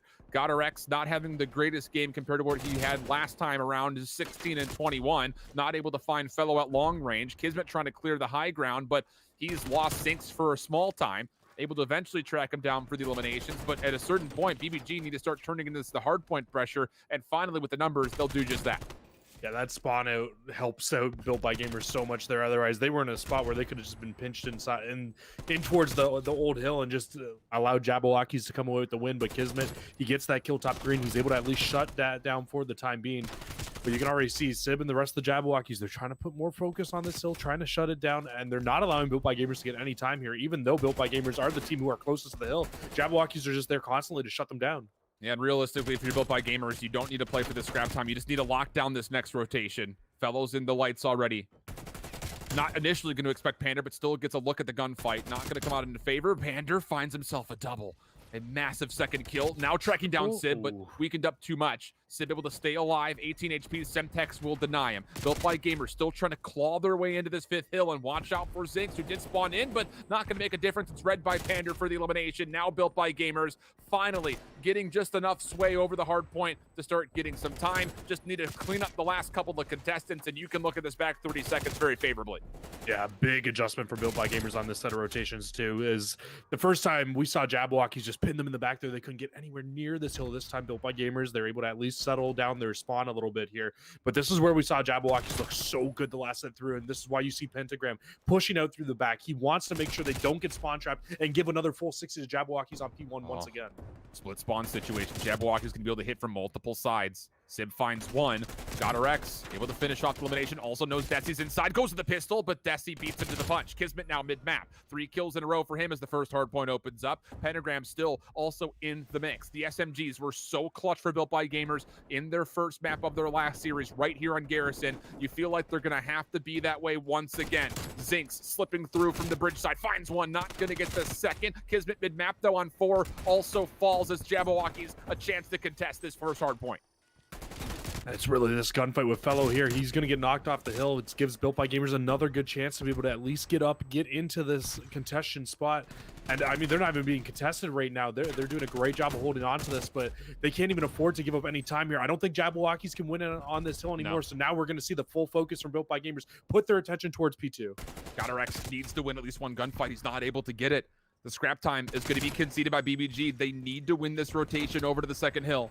Kismet, decent tag with the Semtex, trying to chase down Sib, finds him, gets the elimination, immediately turns his attention to the high ground. He saw Zinx, but doesn't want to contest. He needs to play his life, wait for help. Second hard point opens up, and we're looking at a 239 to 218 favoring Jabbawockeez, who are trying to stack the middle of the map. They're trying to play around the backside here, and Zinx is the only player up top. He finds one elimination. He's looking for a second, but Pander shuts him down. Meanwhile, though, in the back, it's Jabbawockeez coming around through bricks, but Pentagram shuts down the play, survives with 30 HP. Fellow trying to find the trade, gets it, but Kismet still in the mix as Built by Gamers can keep contesting. 234, 241, got her X on the pinch, not gonna find success, and it falls onto the shoulders of Pander. Up top, he's not able to find anything. Pentagram taking where he left off, only able to find one, and it's Jabbawockeez who win the trades, and with it also the map. Oh my god, the end of that game was just absolutely insane. Right towards the end of that, thank God Jabbawockeez pulled that game off, because if they didn't, I was literally going to say right at the end of that, Alan, it just really felt like the better team almost lost that map, because it kind of felt like Jabbawockeez had that one in the bag, the way they were keeping full control of just manipulating the spawns over and over again, get that final break. They're able to get rewarded for their hard work throughout that game. No breathers here, Jesse. We're right back in. More Garrison hard point. Team Canada and Trash Bros squared up, and it's a tight one so far. Team Canada a small advantage, but we're at the first hard point, which Trash Bros have currently in their favor. Team Canada, though, with the high ground, are able to clear off some of the space and also get back on for some time, and with the clearance mid-map, they could generate a lot of score here. Yuli's try to track down a couple of stray members over the middle of the map, but only finds one, and for Trash Bros, careful here. You don't want to give away this back 20 seconds, but at the same point, you cannot afford to lose this next rotation. It's looking like we might be on for another really tight game here right towards the end, kind of like what we just saw in our last one, because we're going to see Trash Bros put now the early rotation over towards P2, and they're going to need basically a perfect hold here, but a beautiful break from Team Canada through the back. They're able to find every kill in succession, spawn the side of Trash Bros out, and I mean, they're in a fantastic spot to put this one away here. It's looking good. 244, 181. Trash Bros desperately trying to make a play forward. Yuli finding one elimination, but can't grab a second, and nobody's going to be able to touch in time. Not from the high ground, not from the pinch. And that will be Team Canada, like you mentioned, little sneaky wrap around through lights around the back. And that will be enough to allow them the chance to get in, get the break, and win the game. And it's just really interesting, you know, just going from 1-1 here from our first matchup into the second one. You know, we're talking about the simple fact that we saw for the side of Jabbawockeez, you know, they wanted to favor the rotation to P2. Trash Bros try to play for the contest on P1, and it ends up kind of costing them. But apparently Garrison Hardpoint's all the rage here, Cruz. I mean, we're in a position where UIU's also in their first matchup versus no one shoots back, and we'll be sticking on with the Garrison Hardpoint. Yeah, I mean, don't change your channel. It's not a repeat of the last two maps that we just saw. It's another team playing Garrison Hardpoint as their first match here. But I mean, UIU, we'll see what they can do off the bat here. I believe it was Garrison that they played as the map 4 in that last set, where they just looked absolutely unreal right at the very end of it. So UIU can continue that success here. I mean, I love to see it, man. We were talking about it before. I'm so happy to see these guys in the league again. Cruz, a favorite of almost all of our casters here, and then Noisy. I mean, we all love this, man. Great to see him in the league finally, too. Yeah, I think this is the first appearance for all of them. Maybe not Welly. I think maybe he played with Aerial Rise in that one stage that I'm sure everybody from Aerial Rise would like to forget. But regardless of that, it's definitely a debut for a number of these players here on UIU. And it was a good start for them, but here on the second hard point, things becoming a bit trialed, as it is no one shoots back with the favored spawns. They work their way in for a favorable position, and it looks like Wand is going to give us the tell here, saying that they are going to concede this back 10 seconds in favor of the rotation over towards the platform by Jens. I was getting a little worried there. I saw Welly getting really aggressive and pushing forward, and oh no, with the aggression from no one shoots back, it's actually going to force a spawn out of Noisy there. So I mean, these gunfights in the back from UIU, Cruz has to go huge right now, and he absolutely does, as he finds the second, and that's going to stabilize the spawns, at least for the time being, for UIU. Gets a look at Spart, not able to win the gunfight, but it will allow Juan to track him down, find the kill, and UIU will technically win this rotation. It was a bit uncertain for a time, but they're really locking things down here. Welly trying to play forward, not going to be able to find more than just information as he falls quickly, and Juan not able to stay alive means that no one shoots back can actually get into a spot to where maybe they can contest. Proloot from Dark able to find one elimination, but the wall bangs from Noisy too good will confirm the trade. And with 20 seconds left, no one shoots back, essentially have to give this time up. Maybe you try to finesse with Mohawk playing through tools, but it looks like he will also back away, as you did see at least one member from UIU trying to get over to P4 early. And I mean, a great hold from UIU here. They're honestly, it was looking really, really rough right off the bat, but they stabilized really well, able to hold on to it for the time being, and now no one shoots back. They're going to have to answer back with a good hold of themselves here, and it's going to be Spart up top, first line of defense. He ends up falling as well. So, I mean, it's a good breakout from UIU, in all honesty. They're able to get out of that spawn, and I mean, we know how tough that really can be sometimes. Well, this fourth hard point for no one shoots back has been really good. I mean, UIU is starting to build towards that normal kind of traditional exit from Dark, but a couple of solid kills from Fire put some pressure onto the hard point, and he is soaked up the better part of this opening 30 seconds. So yes, UIU great through the third hill, but Fire really doing it all, playing for the hard point time and the eliminations through mid-map as he puts himself on 4 in a row. How about a fifth? No. Welly able to be equal to the task, but he's going to have to do a lot more than that as no one shoots back, continue to put the pressure from the high ground, including Proloot mantling onto the tank. And this has been a very good fourth hill for no one shoots back as they claw back from this pretty large deficit. They're down about 50 points. Now they're down just 20. Yeah, I mean, I said they needed to answer back with a big hold, and they absolutely did. Like you were highlighting, they're very good job, and I mean, a good transition from them now as well, as they're in control of this hill. They're able to zone out at least the right-hand side of the map for a small bit of time here, but UIU, they're going to get split spawns in here. 2 players still on that right-hand side of the map. 2 players from the side of UIU will now spawn up towards the tanks as well, and they can try to push back in. And I mean, no one shoots back. They're going to get parallel spawns towards the top as well. So I mean, this could get really, really dicey here. It's all about who can win these gunfights very early on. 30 seconds on the clock for the hard point, but it feels like this is definitely time that both teams are absolutely going to want to at least commit a number of resources to. Noisy, for one, almost able to get Spart, but too weakened up, not able to win the final gunfight. So the hard point still stays neutral. Wand on the way in, trying to change that, but realizes very quickly why no one was on the hill, as he was looked at from a multitude of angles, not able to respond any which way. Cruz, AR in hand, able to find confirmation off of a kill through Semtex, and will exit this first half at what is essentially a dead even tie. But as Cruz tried to contest the scrap time, that may have been a bit of an over-aggression simply due to the fact that it was only 5 seconds, and now all of a sudden no one shoots back, can actually try to contest for the hard point, but off screen, Wand mid-map takes down 2, and UYU over the century mark first. Yeah, that 2 kills is huge because it's really going to solidify this first hill and make it a lot tougher for no one shoots back to try to get on in, but they will find 2 kills to the middle of the map. Make that 3 now as Mohawk will grab that one there as well. So Cruz finds 2 to try to slow it down, but I mean, this should be no one shoots back hill now to hop on in and get a good amount of time here. Ooh, and their split spawns coming through. No one shoots back, have recognized the threat. Welly will make sure he gets 1 kill and then keeps his life, waiting for his teammates to try to hit from the third hardpoint side of the map. Fire, though, ready for it, finds 1 elimination, gets the shoulder onto Wand, tagged up heavily, but takes that gunfight. Fire for 2, wants a third, but Mohawk beats him to the punch, and no one shoots back. Clean through the scrap time. They don't just take the lead, they also have a very good look to get over towards the second hill with the sat truck. Beautiful kill to get out of that spawn trap, and now, like you said, already set up here, but 2 will go down right off the bat as well, and Juan are going to combine for those. And now the hit from the side of UYU, it's all going to be from the front here. Load for 3, are you kidding? Oh my goodness, it looked so good for UYU. The stick plus the second gives them a setup, but Proloot denies the rotation, and then Spark deals with Noisy in the back. But Proloot not done yet to the pistol. Proloot for 5, wants the 6th, but doesn't quite beat Juan to the shot punch.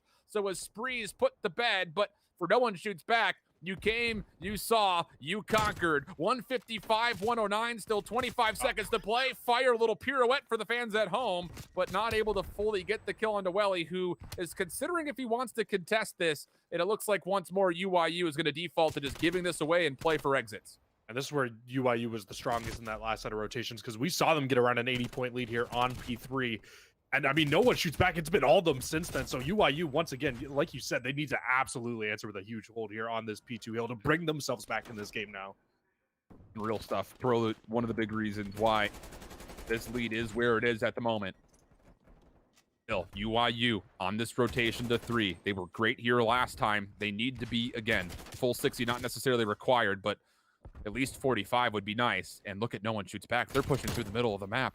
Wanda's going to have to turn around for this to deal with it. Fire tagged up and dealt with. Oh, that's absolutely flawless. You saw the pressure for no one shoots back. Welly spawned out, but the recovery from UYU, absolutely perfect. And now it's just no one shoots back with 1 more chance to try to break through, and they're going to try to go up the middle 1 more time. Still, some early success, but can they get through the last UYU members who spawn in? But Wand, what in the world was that? Throws a nade right at the wall he was looking at, but fortunately Cruz picks up. Welly as well gets right back into the hard point, and it's just Mohawk left to deal with, and there's really not a lot the young man can do.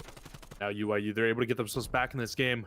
Last time through, though, they really couldn't get out of the spawn. They got out for a small, little brief period of time, but no one shoots back. Did a great job of putting them back there, getting a good amount of time here on this P4 hill. And if they can find the same amount of success here, they're going to blow this game right back open here for the side of no one shoots back. But it already looks like UYU's had a little bit better of an opportunity to get out this time. Yeah, they get through, actually, over towards ammunition. You saw Fire. He was trying to get back over. He was expecting the play to come through dark.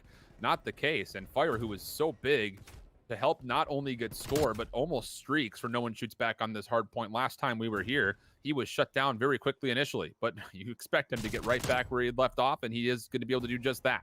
18 and 20, minute 40 of time on the hard point, really doing it all for his team at the moment as they're trying to get to that 200-point threshold. But UYU, off this back spawn, still finding a couple of good contest kills. Now they've got an opportunity to start moving forward, or do they? Spark, Fire, Mohawk, all combining for kills, and UYU's push is completely quelled, and now you're in a position where all 4 members need to try to not just get through the middle of the map, they've got to go beyond that to see this 5th hard point.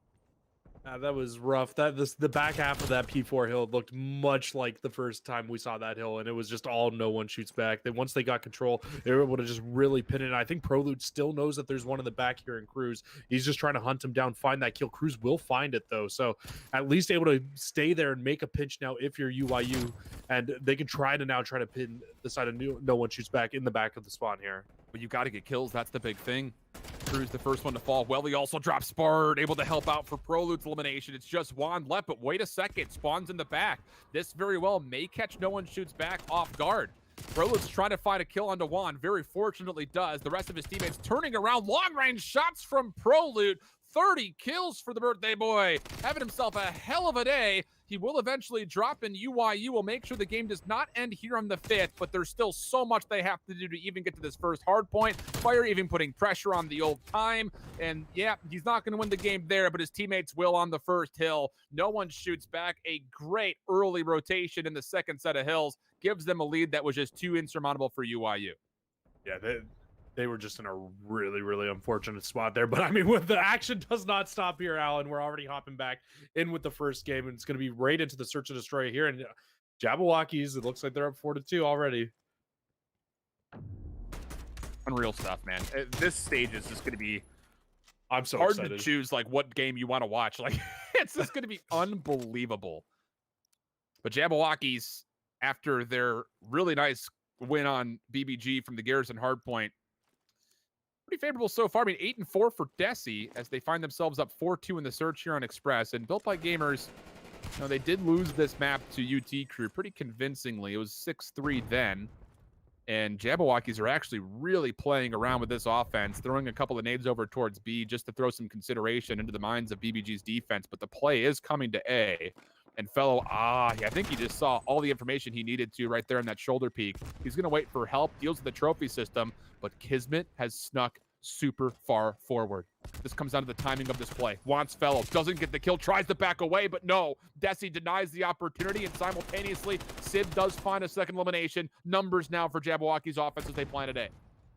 Pander's going to need to go huge here to at least try to find one to make it a little bit easier. But as his teammate falls around him, it's just going to leave him a 1v3 now. And everybody on Jabbawockeez, they know where he is. They're going to push forward. They're going to shut him down. And Jabbawockeez going to take a 5-2 lead here. And I mean, I'm just looking at the players on this Jabbawockeez team. And no doubt in my mind when I look at this team, and I'm like, damn, you know they're going to be a conservative Detroit team. Yeah, it really is. I mean, the individual experience is one thing. I mean, just kind of tallying up the resumes for all four of those guys. But it's one of those things that you just feel like this roster is going to work. I mean, it did last season for Zinx and the system. I mean, getting Sib into the mix is really kind of a one-for-one exchange, bringing him as the only real new player here. But, you know, just simultaneously, we look over what's happening with Trash Bros and Team Canada. It's Team Canada all over the search and destroy, up 4-0. And an opportunity for them maybe to put that series maybe out of reach from Trash Bros with a second map win there. But for Jabbawockeez, they're trying to do the same, trying to clean up this 8th round. Kills decent initially, but Built by Gamers respond, and we go to a 2v2. Built by Gamers, I mean, like a must-win round, absolutely, here if they want to take this series.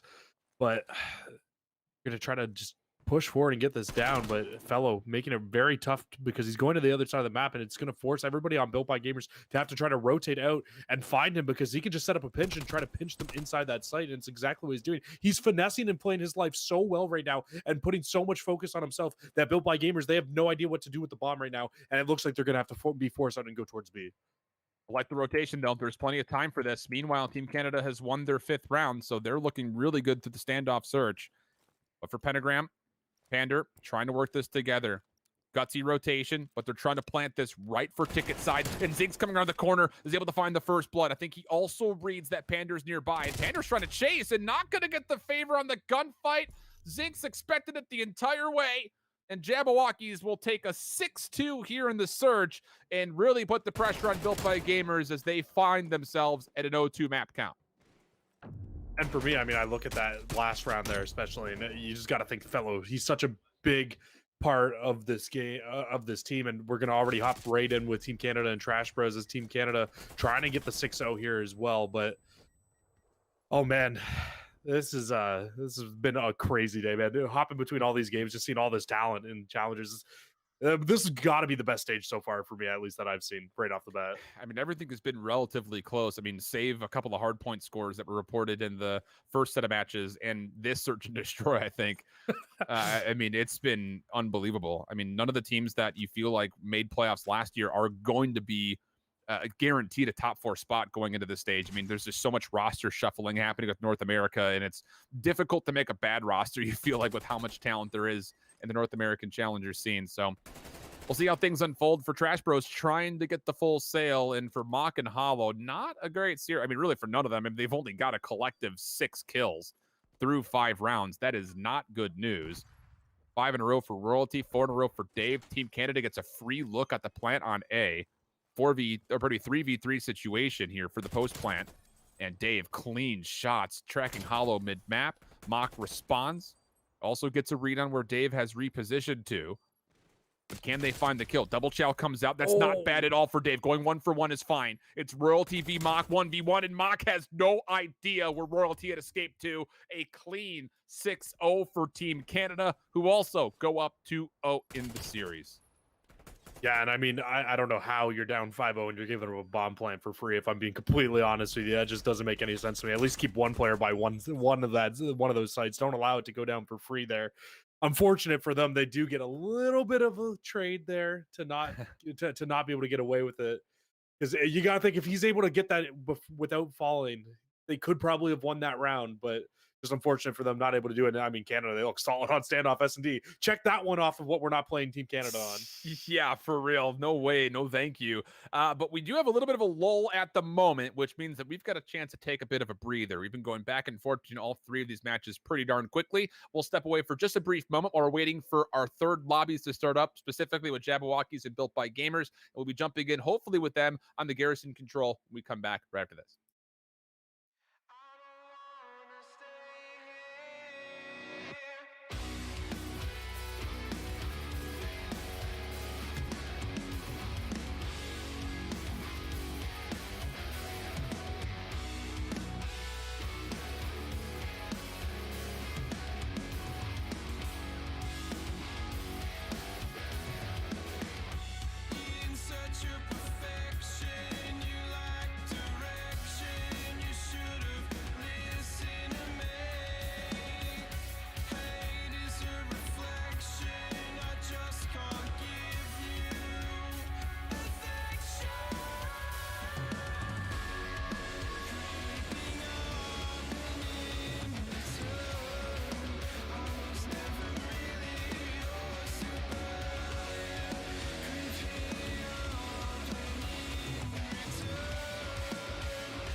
Just a brief reprieve as we jump right back in, now on the control for Garrison. And Built by Gamers looked really solid here when they were playing up against UT Crew, at least through the first 3 rounds in specific. It did go round 5, but heroics were required for Built by Gamers to lock down that map. But here against Jabbawockeez, a hot start for Desi and Sib, collective 6-2 for the aforementioned players, and an opportunity for Jabbawockeez to get really aggressive on the defense as they continue to find kills mid-map. It's just Kismet left alive.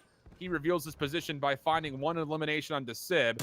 Wants more than that, and Fellow never fully regen. That's actually a really brilliant double.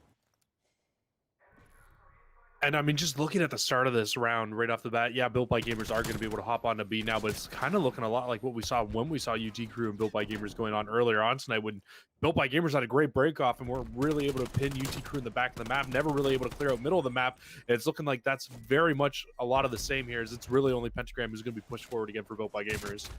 Gets caught just on the reload. Doesn't expect Desi to be challenging as fast as he does. 24 seconds on the clock. GodRx moving forward, thinking the Semtex has enough damage to confirm the kill, but the pistol does not get the job done. And now it's Desi trying to lock up these final 15 seconds. Pander can touch. Wants to make sure it's safe to do so. Desi checking the scene, doesn't like the look of it, backs away, keeps his life. Very wise of him to do just that. But Built by Gamers are trying to take over lights, and as they make their way forward, they do control it, find the second tick of progress, and beyond that, possibly a third. Sib trying to go demon mode, only able to find 1. Kills from behind, though. Fellow opens up the point. No one committed. Built by Gamers, I think we're looking for a rotation to A, thinking they already had the third zone already done, but that's not to happen. Zinx mid-map clears up more space, and Jabbawockeez lock down the defense. Oh, this Jabbawockeez team, man, they might be that sneaky team in this series. They finished third last stage as the system. Yeah. And man, they are just looking fantastic right now. I know it's a defense on Garrison, but like still just the way that they're controlling the middle of the map, able to constantly reinforce things together, pushing as a team. It feels like they've been playing together for a long time with the amount of teamwork that we're seeing from these guys. And I mean, I guess realistically, the three of them have, and then adding Sibin, who is a fantastic player in his own right, has come in to help out quite a bit. But I'm just so impressed, in all honesty, watching this team play right now. I mean, there is no shortage of incredibleness that we've seen so far throughout, not just Europe, but especially here in North America through these first two sets of matches. And Built by Gamers looked like they were coming in, throwing around their weight, even though they were down 0-2 in this series. A couple of really strong looks through the hard point. Not maybe as much as we would have expected from the search, but here in the control, needing to win this map to stay alive for their hopes of maybe going 2-0 on the first day. Fellow up top. Oh, brilliant shots from Kismet. Little jump peek over caution, able to find elimination. One more. Has he seen Desi? Sure seems to have, but no, Desi comes back to the gunfight, finds the kill. But Pentagram was so good here when they were playing up against UT Crew, just staying alive back and forth between the gunfights, finds two, and that's not bad at all for BBG's defense. Yeah, I mean, those two kills absolutely just slow down the push completely from Jabbawockeez, and this is where we saw Built by Gamers really take a good amount of advantage over UT Crew in that first series that we saw today. Once they get into these forward push positions, it makes it so tough for the other team to be able to push out and get out of dark, get towards this B hill, and yeah, this is honestly Built by Gamers' wheelhouse right here from what we've seen today so far. Sure seems that way, but Sib does open up some space over through dark. He could actually be the one to go forward and touch, looking for Kismet. As he knows he's still alive, now as he's dealt with, he can turn his attention forward, and as he does, Pentagram gets his head blown off. 12 seconds on the clock is where it stalls. Pander also falling through the middle of the map off the respawn means that Jabbawockeez are looking not just at a first tick of progress, they could be really bountiful for not just maybe even a second. They could actually just grab this entire zone, and Built by Gamers, it looks like they're going to concede this. Two players mid-map look like they want to challenge, but this is going to be a 2v3 situation, and it's not going to turn out favorably. And even beyond that, Desi winning a gunfight off screen means that he's already making progress at A. And they can honestly just smack this from one right into the other, and you can already see all the players on Jabbawockeez are trying to push forward to try to make sure once they get these kills, it forces the spawn out down bottom left. It's exactly what happens, and now Jabbawockeez, they've strung B to the A, and they can put this one away right here. On Sibs behind the spawns. Here's the song cue of a slide. Finds the 7th elimination. That's full streaks for him. And the stack, meanwhile, over at A is going to mean this round is over. Sib putting down BBG in their own spawn. And just when it looked like Built by Gamers were getting a lot of good progress defensively, realistically off this play from Kismet, it gets completely turned around and they never recover. I mean, you could say it, Alan. I absolutely jinxed them in that round there. They looked so good right off the bat, and then I opened up my damn elf, and it kind of all just fell apart as Jabbawockeez just ran over them through the second half of that. Dare you open your mouth. Shut your mouth when you're talking to me. 8 kills in a row for Sim, though. 5 straight for Desi, and tools on tools to use when it comes to score streaks. And that might be all you need. Sim just shoot his teammate in the back. He's that twisted right now. Oh, man.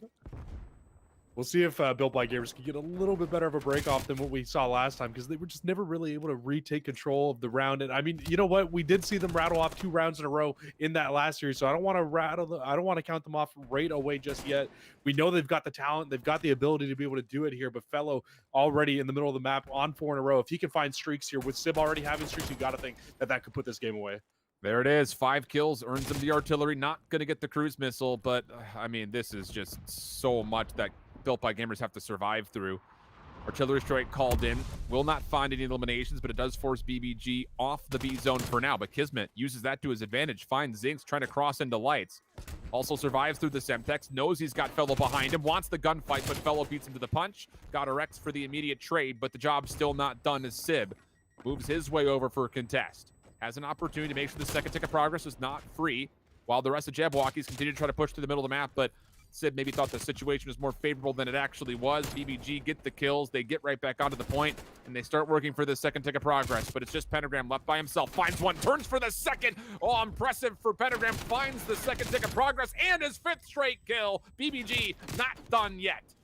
Oh my God, Pentagram. I mean, he just bought so much time for Built by Gamers to get back over towards B, and now you can see Jabbawockeez, they're like, yeah, never mind, we will just concede. You guys go ahead and take that, and now we need to see if the side of Built by Gamers can do what Jabbawockeez did to them in the last round, and that's string B right over towards A. And I mean, the beautiful kills from Jabbawockeez coming in, though, to slow and completely shut that push down for Built by Gamers. Well, tons of time to recover here for BBG. They've got some good mid-map position. These next set of gunfights are absolutely important from both sides POV. Kismet, good look at Desi. Doesn't want to push too far forward, knowing that he doesn't have his free angle to do just that. Pentagram up top. Zinx beats him to the punch. Kismet looking for a double, but only finds one. Pander not able to be a part of the play with him, just going to hold his life. Maybe as an opportunity to set up kind of a post for them to start getting a look towards this A zone, but it's shut down off the respawn for Jabbawockeez. They find 2 clean kills, and now they've got favor with numbers all over the middle of the map. And yeah, Jabbawockeez, they're just honestly trying to pin back the side of Built by Gamers right now. They can win off 2 stipulations at the moment, 45 seconds left, or just lives alone with how far forward they're pushed, and they can continue to just try to pinch these players of Built by Gamer in the back, and it's going to be such a tough breakout here. And Fellow, he's still got 1 streak left that if it does get dicey, he can still drop that streak and try to save it for themselves. Kismet gets on. Here's the artillery strike, as you mentioned, being dropped in. Kismet going to go outside the lines, then needs to come right back on. He stays alive. He's actually in a great spot. He's going to find one. Kismet, is there more heroics for you? First tick of progress going to be confirmed for BBG. Number 4 in the middle of the map is Pander. He's trying to hold off the Jabbawockeez reinforcements, but is largely unsuccessful. It's a 4v7, and realistically, it's got our XV7, as there's really nobody else that can help. Kismet trying to play around the back, but he's been seen, and with that, Jabbawockeez very well could secure a 3-0 in the series with this 3-0 here on Garrison Control, and that will be the case. So an initially slow start for Jabbawockeez on the first rotation of Hills in the Garrison hardpoint, but that's the only real hesitation they had in the series, as they find a clean finish at the hardpoint, a 6-2 search, and a 3-0 here in the Control. I gotta say, I love that BBG's best looking offense so far was not only up against the entire side of Jabbawockeez, but also 3 streaks, and they still almost pulled the round out out of nowhere, in all honesty. And that was their best looking round there in that Control. So, I mean, you know what? Honestly, not all bad takeaways from the side of BBG. Yeah, you got some things you got to work on. And I think that's something that we were talking about earlier, too. Yes, we are taking a look in now at Trash Bros and Team Canada, but we were talking about it, the highs and the lows of BBG. They come off of a huge win in that first series. And I mean, barring outside that hardpoint Garrison, it really wasn't a close series. No, not really at all. I mean, yeah, I 100% agree with you. I mean, Jabbawockeez, slow to start, hot to finish, that's for sure.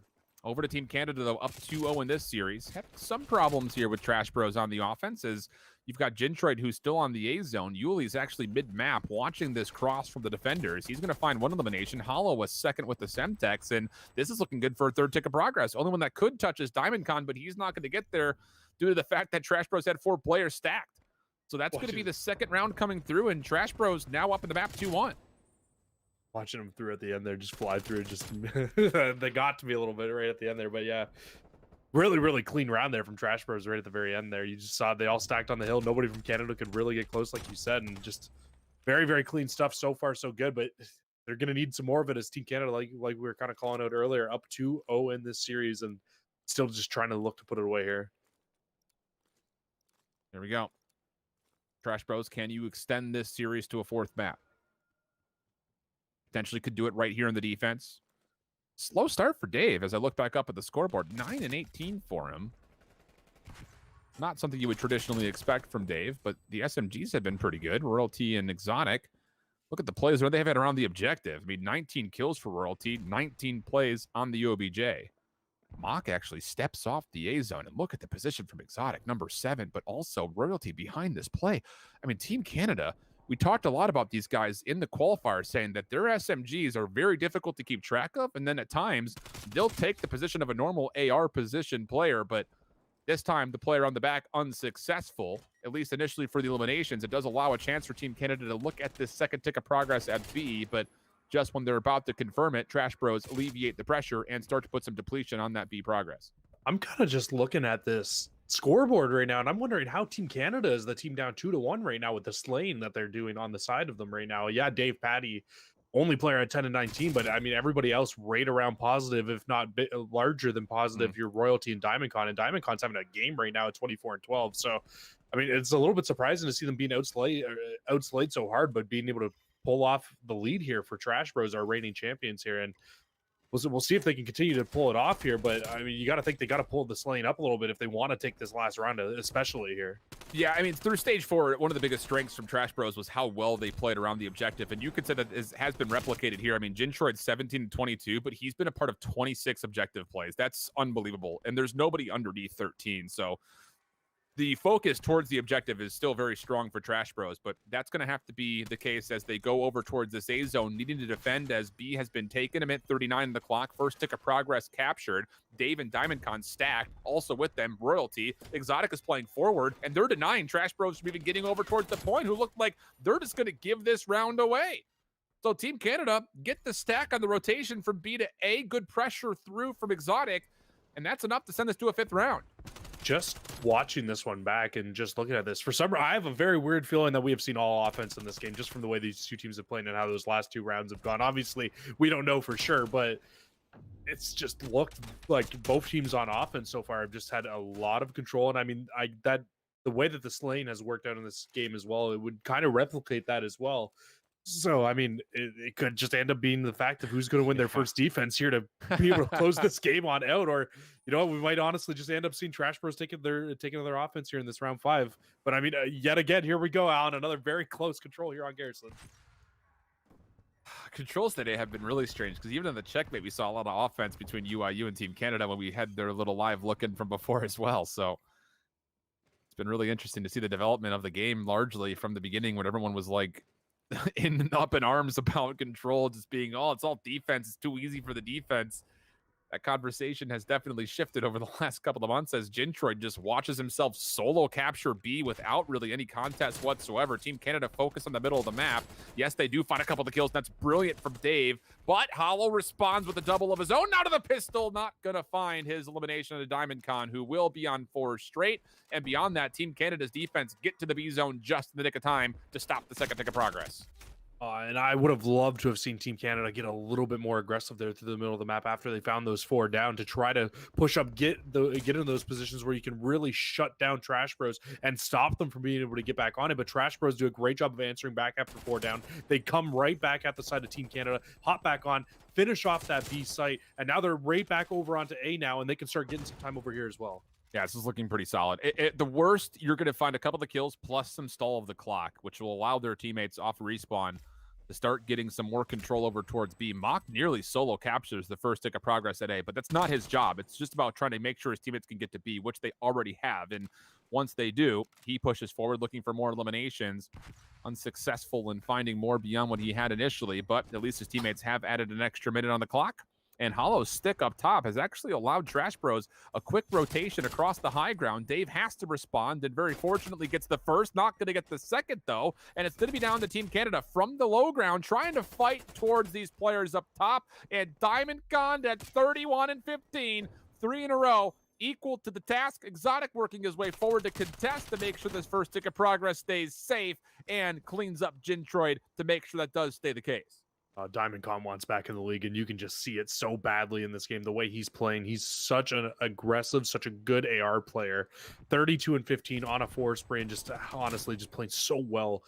And I mean, if you're Trash Bros here, you got a minute 20. You kind of need to just bunker up together and try to make a big push, because right now we're seeing a lot of little solo one-on-one gunfights that they're losing through the middle of the map here. And I mean, that's not a recipe for success on Garrison ever, in all honesty. No, not at all. 12 playing up against 10, minute on the clock. Good shots from Mock. Opens up some space mid-map for the SMGs of Trash Bros to start working into bricks, but they still have to win the gunfights. And waiting for them are Royalty and Dave. Royalty finding the first. Dave finding, or pardon, it's Diamond Con who finds the second. Dave then finally gets involved, but Mock, he's at least able to stall the clock. And this is generally fine, but he's going to get pressured and eventually overwhelmed. Good clearance here. It's a 10 playing up against 6. And again, Trash Bros just keep kind of coming in one by one. You've got to take your time. You've got more than enough of the clock, but now it's just down to one more hit. 5v10 has to come through now. It's literally going to have to be perfect Call of Duty from this point on. Only 5 lives, like you said, and they're going to set up for a hit. 2 go in through green, 2 are going to go in through cobble. Here's the play. Detroit for the first. Trophy system down to make sure this play stays alive and stays safe. Exotic is the only defensive member onto the zone, and Jintroid looks to clear. And as he does, Exotic goes towards danger, finds himself really kind of puzzled as Yuli's already waiting for him. Yuli's able to find a second elimination. First tick of progress starting to come through, but Royalty just slides on in through bricks, finds the first. Jintroid cannot challenge as he's tagged up. He falls. It's just down to Mock. Not going to be able to get the better of Royalty up top, and Team Canada recover the 5th round and find a 3-0 of their own in the series. I really like how they played at least the end of that 5th round there. They never got too aggressive through the middle of the map once they were holding onto that A site, and I find that's a thing that a lot of teams can do that can absolutely end up throwing away their games for themselves there, and just them being able to hold on to that and shut that down really, really helps them close that out. Unreal stuff. Really, really good series between those two, even though, again, it was another 3-0. Team Canada, that's a heck of a way to recover after their loss to UIU, who also find themselves down here 0-2 to no one shoots back. And this control, yes, they found the first defensive round, but offensively, they've got a bit of a life lead and tons of time. So you would need to see UIU, again, just trying to get this mid-map position, turn this into some of that aggressive pressure that we really kind of tipped them for the last time we saw them playing. And with these eliminations, they're able to do just that and get 2 members on the B zone. Yeah, I would expect to see them absolutely start to fly forward after how we saw them play the first time we saw them on this map earlier on today when we caught, well, just kind of the end of that first of that control from themselves here. But no one shoots back to do a much better job than the team that we saw earlier. They're able to get out of their spawn and now push all the way forward. And now they can be the team that gets aggressive and tries to pin UIU back because they are still at kind of a life disadvantage here, being down 12-3. Yeah, that's a huge recovery, mostly from Fire. It was essentially a 1v3 for him. He walks away with 2 eliminations and keeps his life, allowing no one shoots back to get off the respawn and contest that B zone. No ticks of progress were made. Prolud up top, still throwing his weight around. Noisy not able to elude him as Spart is able to watch over the top. It's an 8v6, still favoring UIU, but time is becoming a problem. And no one shoots back. Very wise them just kind of back away, force UIU to make the call of how they want to get onto the B zone. 8v5, Prolud up top, trying to clear some space. He's been seen by Cruz, going for the shot punch. Cruz wins the gunfight. Now the attention has to go towards the zone itself. Juan finds 1 elimination. No one's on yet. 7 seconds on the clock. Someone's got to touch this, and there is a cross being watched. Fire's nearby. He's trying to streak on over to maybe clear the zone and just win it off the game clock. Him and Prolute have found a couple of kills. No way! 2v7. It's now just down to Prolute. Noisy on the zone. Gonna be able to find the gunfight and win it. UIU scrapped together in the final seconds to take their 2nd round. That's a really, really ballsy gunfight by Noisy at the end, too, because if he loses that gunfight, they lose the round there because nobody on his team was close enough to touch the hill right at the end of that. But Noisy comes through clutch, able to take that final round. What are these rounds of control that we are seeing today here, man? It's been fresh, I'll tell you that much. That's the only word I can really think of to use to categorize what we've seen in control so far up to the day, because we've seen a lot of offense here on Checkmate. A couple of really interesting looks on some executions as well on the Garrison. The only control we haven't seen today is actually Ray. I mean, we've seen a ton of Garrison today. But here comes the next play. UIU defensively already off to a good start. They go 3 for 2. And again, here's that early aggression. Juan trying to get over towards the tail of the plane, but isn't quite able to get there as no one shoots back, recover, and avoid a spawn trap. I've got a pretty big conspiracy on why I think why we don't see raid anymore. I honestly believe that teams don't like to play raid because it's too easy for teams to win offenses on that map. It gets a lot more hectic than what you see on maps like Checkmate and like Garrison, because you can really find these teams being able to exploit and take advantages on teams. Like what we've seen from UIU here in this map is that, why would you want to play raid when they can push forward and just absolutely pin you in your offensive spawn? If you've learned how to do that to a team like this, like the side of no one shoots back, I mean, why not take away an advantage and not play raid at that point, right? And I'll say this much, one of the things that I always kind of have to look for when we see teams defensively get super aggressive is when do they draw the line in the sand? So that way they don't lose too much from their favored side. Over committing too much can cause a quick flip of the map, which is largely what we saw for a moment here. As Mohawk is on 4 in a row, give him 5, wants maybe 6 as he sees Welly, but Welly very wisely backs down. Noisy says, don't worry, I've got this. Finds the kill. 15 seconds on the clock to play for here for no one shoots back. And The status across A is still not yet determined. Second tick of progress starting to be generated, but Cruz contesting. Noisy up top, looking for the gunfight onto Prolute, wins it. Cruz still staying alive. That's 3 in a row for him down A lane. Not a lot of time on the clock. And UIU, you talked about how you don't want to play Team Canada on standoff search. I think you could probably say don't play UIU on checkmate control. I was just thinking the same thing there, Alan. I mean, from the rounds that we have seen from this team, yeah, they almost lost that offense, but holy, do their defenses look pretty insane here. And actually, that last series that we saw them in, didn't they win 2 offenses that we saw as well? So, I mean, I don't think they have any shortage of talent to go around here on this. And I mean, even when you saw the side of Jabbawockeez, no one shoots back, get out of their spawn trap that they were in. I mean, it just kind of felt like UIU picked them up, body slammed them back down, and put them right back in it. That's a 3-0 here on the control, and that will extend this series to a 4th map. UIU needing to still get the reverse sweep, though. And as I look over to see what exactly the series is going to look like, it's going to be a Moscow hardpoint and a Moscow search and destroy that they would need to win if they wanted to be able to pull off a 2-0 day. That's, again, really, really interesting, I think, just generally speaking, because that would mean going through Jabbawockeez clean today, by the way. They're not just 2-0. They only lost a single map. Granted, a couple of them were really tight, but they start off 2-0 in the groups. And then on the mainstream, Lore Gaming and UT Crew are currently knotted up, I believe, at 1 apiece. So the status is looking like we could be seeing a lot of this. I mean, depending on what happens here with this matchup between UIU and no one shoots back, we could be looking at a lot of teams that end up their first day at 1-1, which would be unbelievable. I think it's what we were expecting going into today, too, in all honesty, because all these teams are so tightly matched in terms of how competitive they are with one another. And I mean, I'm here for it, man. This has been honestly one of my favorite days of challengers so far that I've gotten to commentate on so far. And just, I mean, us getting just the opportunity to bounce between all three of these matches have been honestly insane. We really haven't had much time to take a breather, but I honestly, I'm here for it, man. I love this. Well, speaking of, we do have a time right now to take a little small breather while UIU is going to be getting back into their lobby versus no one shoots back for map number 4. So we'll step away for just a brief moment. We'll be joining our teams back in progress in the Moscow hardpoint when we come back after this.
Welcome back. We're jumping into map number 4. I was misreading the matchups on the spreadsheet. It's actually going to be raid for the hardpoint, obviously, as you see it, and then Miami would be the search and destroy for the full reverse sweep here for UYU. And honestly speaking, a pretty solid start here from the driveway hardpoint side, or pardon me, respawn side, I should say. Their UYU's finds the first couple of kills, first couple of points, and with that, some pressure already amounting over towards Laundry. I cannot recall, but was this the map that we saw UYU just absolutely turn on the team that they played in their first series? I can't completely recall, but I mean, Yes. we saw them play pretty poorly in their first map of their first series and then absolutely turn it around on Raid Hardpoint, I believe. And I mean, this could absolutely be another situation where they're about to do it again here. Yeah, that was actually Apocalypse 250-76 Oh, versus that's Team right. Canada. Yeah, but I think you still hold on to a strong point of the fact that UYU can do really well. I would say largely on these maps that do favor good diligent rotations, where you're able to just essentially reward yourself with good lockdown setups. We're seeing that come to action here as they do actually get into kitchen first. Cruz and Juan first couple of kills, but fire on the pinch opens up at least some space initially, but cannot turn it into even a spawn flip. UYU good through the first 20 seconds. No one shoots back, trying to have to hit this, and realistically they're forced to have to hit this from the front, and Prolute walks on in, finds the first kill. Cruz had to default back to the pistol, which is not the weapon you want, and from the front no one shoots back, gets the play in, also flips the spawns around. Good read from Welly to pick up a kill, but that is a hell of a break for no one shoots back. Yeah, they're going to be able to lock down these last 15 seconds, not even going to get contested. So our score is basically going to be right around, what, an 8-second game as we look to head over towards our next hill. And I mean, you can already see players 5 and 6 from the side of no one shoots back are going to put so much pressure on this next hill. And because they were able to find 2 kills through the middle of the map, it's actually going to spawn out player 4 and player 3 towards the next hill. And I mean, no one shoots back. They have a good chance to try to flip these in. But I mean, UYU, they will be able to hold on to it for the time being. Just can they hold on to the full time, because no one shoots back has already proven that they're capable of breaking from even the most impossible situations. This one could amount to be the exact same. You do see Welly spawning out though, fire a couple of kills, sliding on in was Prolute. I mean, he zipped on through. That will be good to allow Spart to simultaneously pinch. They do find a couple of kills, but they do not successfully gain the AC spawn. So UYU a chance to recontest on the way in. Fire throwing shoulders around the G-Van, finds one, grabs a second, and it's 4 in a row for Fire as no one shoots back again. Breaks with about 25 seconds left on the money hill. Well, this is the Fire that we've been supposed to see all year long. 9 and 6 off to a fantastic start here for no one shoots back. And I mean, a lot of these kills in this streak have come onto hills where they're pushing it and breaking. Definitely a lot harder to break hills than it is to sit inside of a hill and try to hold on to it. So, I mean, very impressive stuff coming in from him on this forestry. And I mean, he was able to hold on to the remainder of that time there too. So he'll be the last player from the side of no one shoots back to try to push over to get this break in here. Well, once again, we've seen this story already 2 times in a row. UYU here first, but no one shoots back, threatening with the laundry side spawns.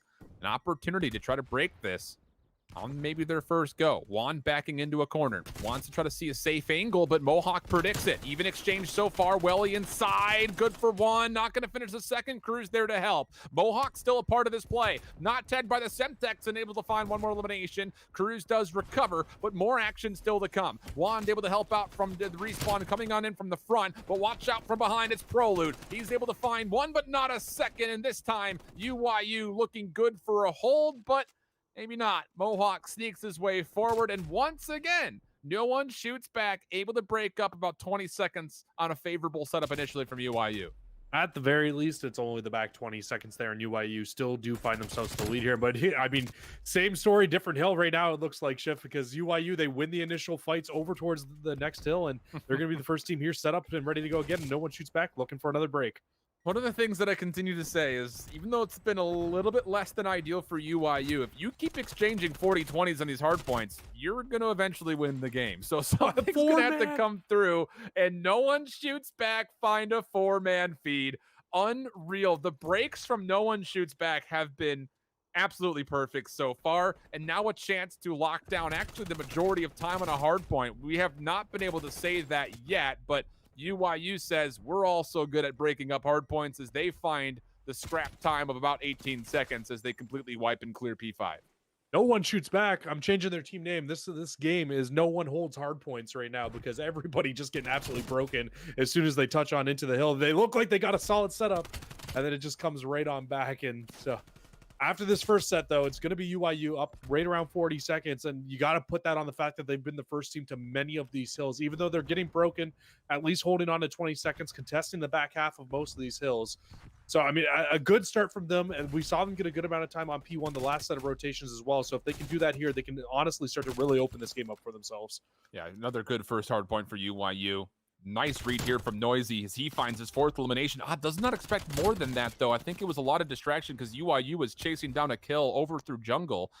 Noisy maybe doesn't trust the fact that No One Shoots Back did spawn driveway, and an opportunity for No One Shoots Back to once again maybe find a breakup of this first hard point, and the kills, they are good. One more to deal with. Fire gets punched back, but holds down the trigger, finds Noisy, and with that elimination, No One Shoots Back have flipped the map, so a chance for them to get scrap time, but more importantly, finally a chance for them to get a solid setup of a hard point.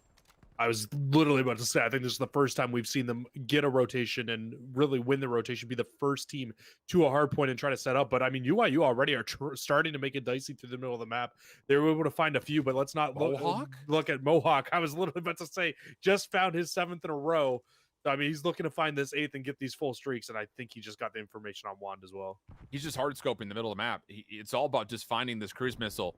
Wand knows that Mohawk is in this position. He's waiting for him to come, but Mohawk able to essentially pinch this break attempt from UIU, gets right into the hard point, has Welly lined up, can't finish the kill initially, but does still hold the trigger down, finds the final shots needed, and No One Shoots Back are going to be in a position to take their first lead if they can lock down this final 20, but more importantly, they've got streaks to work with to really cement this possible comeback. And they've got the rotation right now too, until that kill comes through there for Wand. That, I mean, you can't underestimate how important that kill is there to shut down that push from No One Shoots Back, because they were in a situation where they could have grabbed honestly almost the entire amount of time at P2 and then flip the spawns out and rotate over. UIU, though, they're wise of it. They're able to shut it down, not allow that to happen. And UIU, I mean, with those streaks, P3 is going to be P4, that basketball hill is going to be really hard to hold on to, so they need a good amount of time here. They really do. I like that call a lot. No One Shoots Back, though, still need to find a way to break this up. You cannot allow UIU to get above the 220 mark realistically, and the kills are all turning up in favor of UIU. Spart, unfortunately, forces out a team kill, and that will provide full clearance for UIU. Over the 200-point threshold. Noisy holding some positions in gym finds one. Knows that Fire's around the corner for the second. 3 in a row for Noisy as he now starts to rotate, and No One Shoots Back is probably going to have to force out at least one of these score streaks just to win the rotation to basketball. Cruz makes a huge play through the middle of the map there during that little skirmish, as he's able to push up through water steps, find 2 players in the back, makes the rotation over. He almost wins the rotation for their team by himself there. He does end up falling inside a basketball, and like you said, huge kills from No One Shoots Back there, because I mean, they don't even have to use a streak like you were thinking they might have to there, and they're able to at least get a good amount of time on this early portion of this hill. You need these streaks to not just hold on to P4, but most importantly, to make sure you can essentially put together 60 to 70 straight seconds between 4 and 5. But the play from the back, looking pretty solid for UIU. They flip the spawns around, but Mohawk, he's been so hot, finds himself 2 in a row, tries to go to the drop shot against Noisy, but isn't able to find the kills. So now it's going to be the streaks possibly for Mohawk. Yes, it is. Cruise missile coming through. It's going to be able to come right down into the basketball hill, and there are 3 members that are inside, and Mohawk finds 2. Prolude gets the 3rd, and the break is good. UIU will stall out their score at 238. But how long can No One Shoots Back really hold off this UIU team? I mean, I don't really know how the middle of the map still works with being able to block out score streaks, but you got to imagine that it's still not going to be the easiest thing to be able to drop an artillery in and around here. And UIU win all the gunfights through the middle of the map. No. They're able to set up once again. Streaks will come in. We'll see if it can find anything, but only 1 second left needed. It might not come down in time. Oh, it's a double team kill coming out. Mohawk has to go huge, finds one, tries to snap for Welly, but no one shoots back. They got the read that UIU, they weren't just going to leave the hard point. They were saying, you can call in your streaks. We're just going to see if we can get the final second before they connect with any of us. And while they read that play, they force themselves right into the danger zone. And Mohawk, unfortunately, team kills twice, and the streaks end up becoming more devastating than productive. So that's map 4 now down. It's up to a Miami search and destroy for map number 5 and potentially the reverse sweep for UIU. Oh, I'm here for it too. Miami Search and Destroy, definitely my favorite Search and Destroy map to watch. So, I mean, I'm just excited for the conclusion of this entire series here. But you got to look at that last map there, and you got to think UIU. They fully pull that one out because of how much stronger their rotations were than their can't speak right now. Their opposition, just honestly, just over and over again, over no one shoots back, just able to get towards the next hill, set up, go for full 60s. And you know what? Eventually, towards the end of that game, they started coming. They weren't getting broken immediately. They started being able to hold on to them. And it's just what ended up closing out the game for themselves. They're even barring streaks.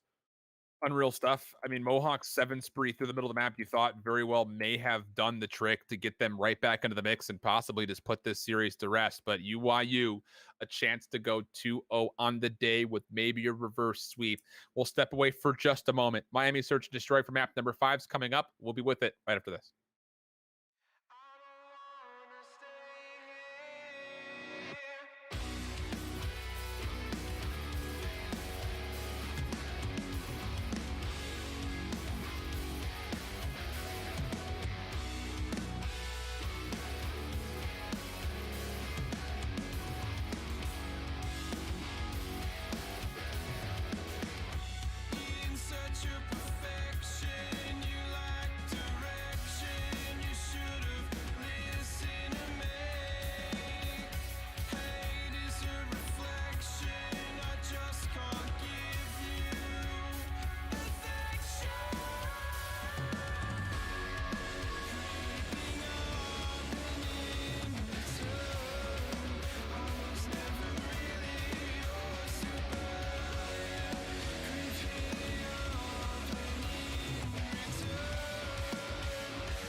Les gens pensent que le temps est une simple progression de cause à effet. Mais en vérité, d'un point de vue non linéaire, d'un point de vue non subjectif, c'est plutôt une sorte d'énorme boule où le temps s'enchevêtre comme un méli-mélo très complexe.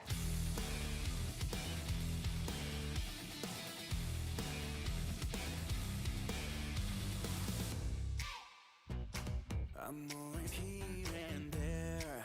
Whoa. I fear of missing out and hate what I've become. And I'm torn. A handshake, a smile, yeah. The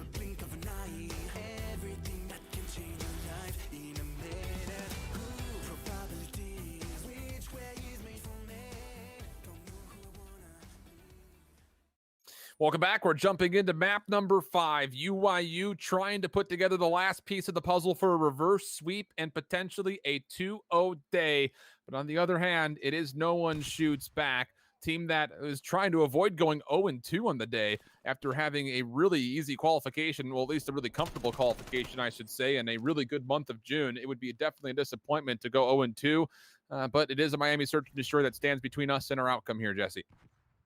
Yeah, I'm a little bit blurry on my end right now, but I mean, from what I can tell, it looks like no one shoots back has gotten a good amount of control of the beach right now. They're going to find that first blood through the middle of the map as well. So, I mean, realistically, should be able to get a pretty free bomb plant down right now. And with only being in a 2v4, hopefully UIU, they should be able to close this run out if no one shoots back.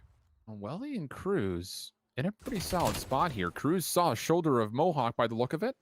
Is able to finish off the elimination, and watch out for Welly mid-map in a great spot, denies the bomb plant and finds the second kill. So 2v4, now a 2v2. Fire's trying to get there for a bomb recovery. He falls, and now Spart, he's going to be left alone in the middle of the map, and it's just kind of this little tag and pull between both teams, and the 2v4 for UYU comes through for Welly and Cruz. Yeah, that's just a huge blunder. That bomb takes way too long to get down there if no one shoots back. No question about it. I mean, a beautiful play from Cruz and Welly. I don't want to take anything away from them there, but you got to think if they get that bomb down, it forces Cruz or Welly to have to push out of one of those powerful positions to try to stop that bomb from going down, or to try to stop it and get the defuse. But instead, they're both able to just sit back, and Welly's basically in a spot where that you would normally be on offense, sitting back, just watching over, and he stops the bomb plant from going down. Nothing that no one shoots back can do. They got to get that bomb down a little faster next time. We'll have to wait to consider if they will take that tempo change to mind, as we now have to look at their defense as no one shoots back, is spreading the map, 2-1-1 split at the moment, and UYU full stack over towards B.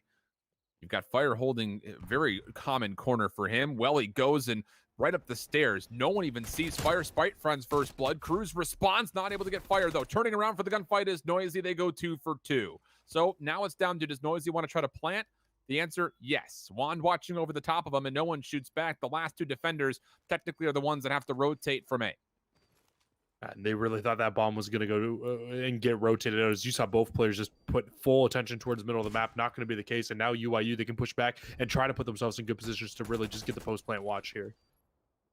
Mohawk getting his way onto the bomb site. Prolute working around the back. Oh, expects Wand. Gets the kill bottom piano. Now it's just down to Mohawk. He's actually playing this one, or pardon me, to Noisy, who's playing it on the same exact angle. Takes some shots, but knows he has to check to see if the bomb is being defused. Waits for the regen. Pre-fires. Not going to see it. Time becoming a problem. Mohawk has to stick this. And what in the world is that from no one shoots back? Where's Prelude? Why are you not watching over your teammate right now? Oh my God. I'm sorry, but that is just crazy. That's back-to-back rounds where I feel like they really could have won, and we're gonna find UYU up 2-0 here.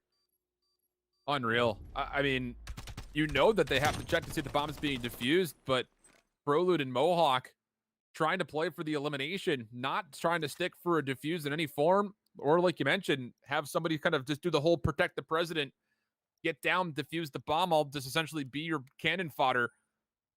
But not the case. UYU goes up 2-0, and now we need to really consider what no one shoots back needs to do here, because that's, like you mentioned, 2 very strange rounds in a row where they just do not pay enough attention to the objective, essentially. And it really looked like Prolute was worried that Noisy was going to try to make a push back through piano. No way Noisy had enough time to make that push. So, nonetheless, moving on towards this next round now, and Spart will get first blooded once again here. So UYU already with a man advantage here on defense, and they've got a lot of control over this bomb site right now. Oh, it's all passive too. That's the big key. And you're seeing Juan go all the way around the map. He's going to be able to make sure that A stays completely safe. There's no reason for UYU to really put any attention that direction. Welly over the back of the kind of tin wall finds 2 and then grabs the 3rd. Beamer out of Welly. Unreal stuff in UYU, clean through 3. UYU taking any little bit of momentum that they took through those last 2 maps and just putting it on the back here. I mean, they're capitalizing on mistakes right now through those first 2 rounds, and then just absolutely took control of that 3rd round there. You love to see it if you're a UYU fan right now. Wow. 5-1 for Welly, 4 in a row. Cruz was on a hot start, 4-1. Noisy, 3 in a row, 3-1. And for no one shoots back, the kills are just not there. 5 in total through 3 rounds. And after two kind of maybe follies over the top of the objective in the opening 2 rounds, that round never really got off the ground. Welly watching the flank as the bomb for UYU wants to go over towards A initially. And I think Welly may have just seen the top of fire for a moment. Still putting a lot of tension over towards that top balcony area. And watching along with him is Wand as the bomb makes its way over towards A. No point of contact yet, but you feel like that should probably change here in a moment. And there it is. Welly does scout out Mohawk, but cannot confirm the kill. Actually deals a lot of self-inflicted damage off the Semtex. And Spartan around the back takes care of it. But at least meanwhile, Wand finds a kill and Noisy can plant.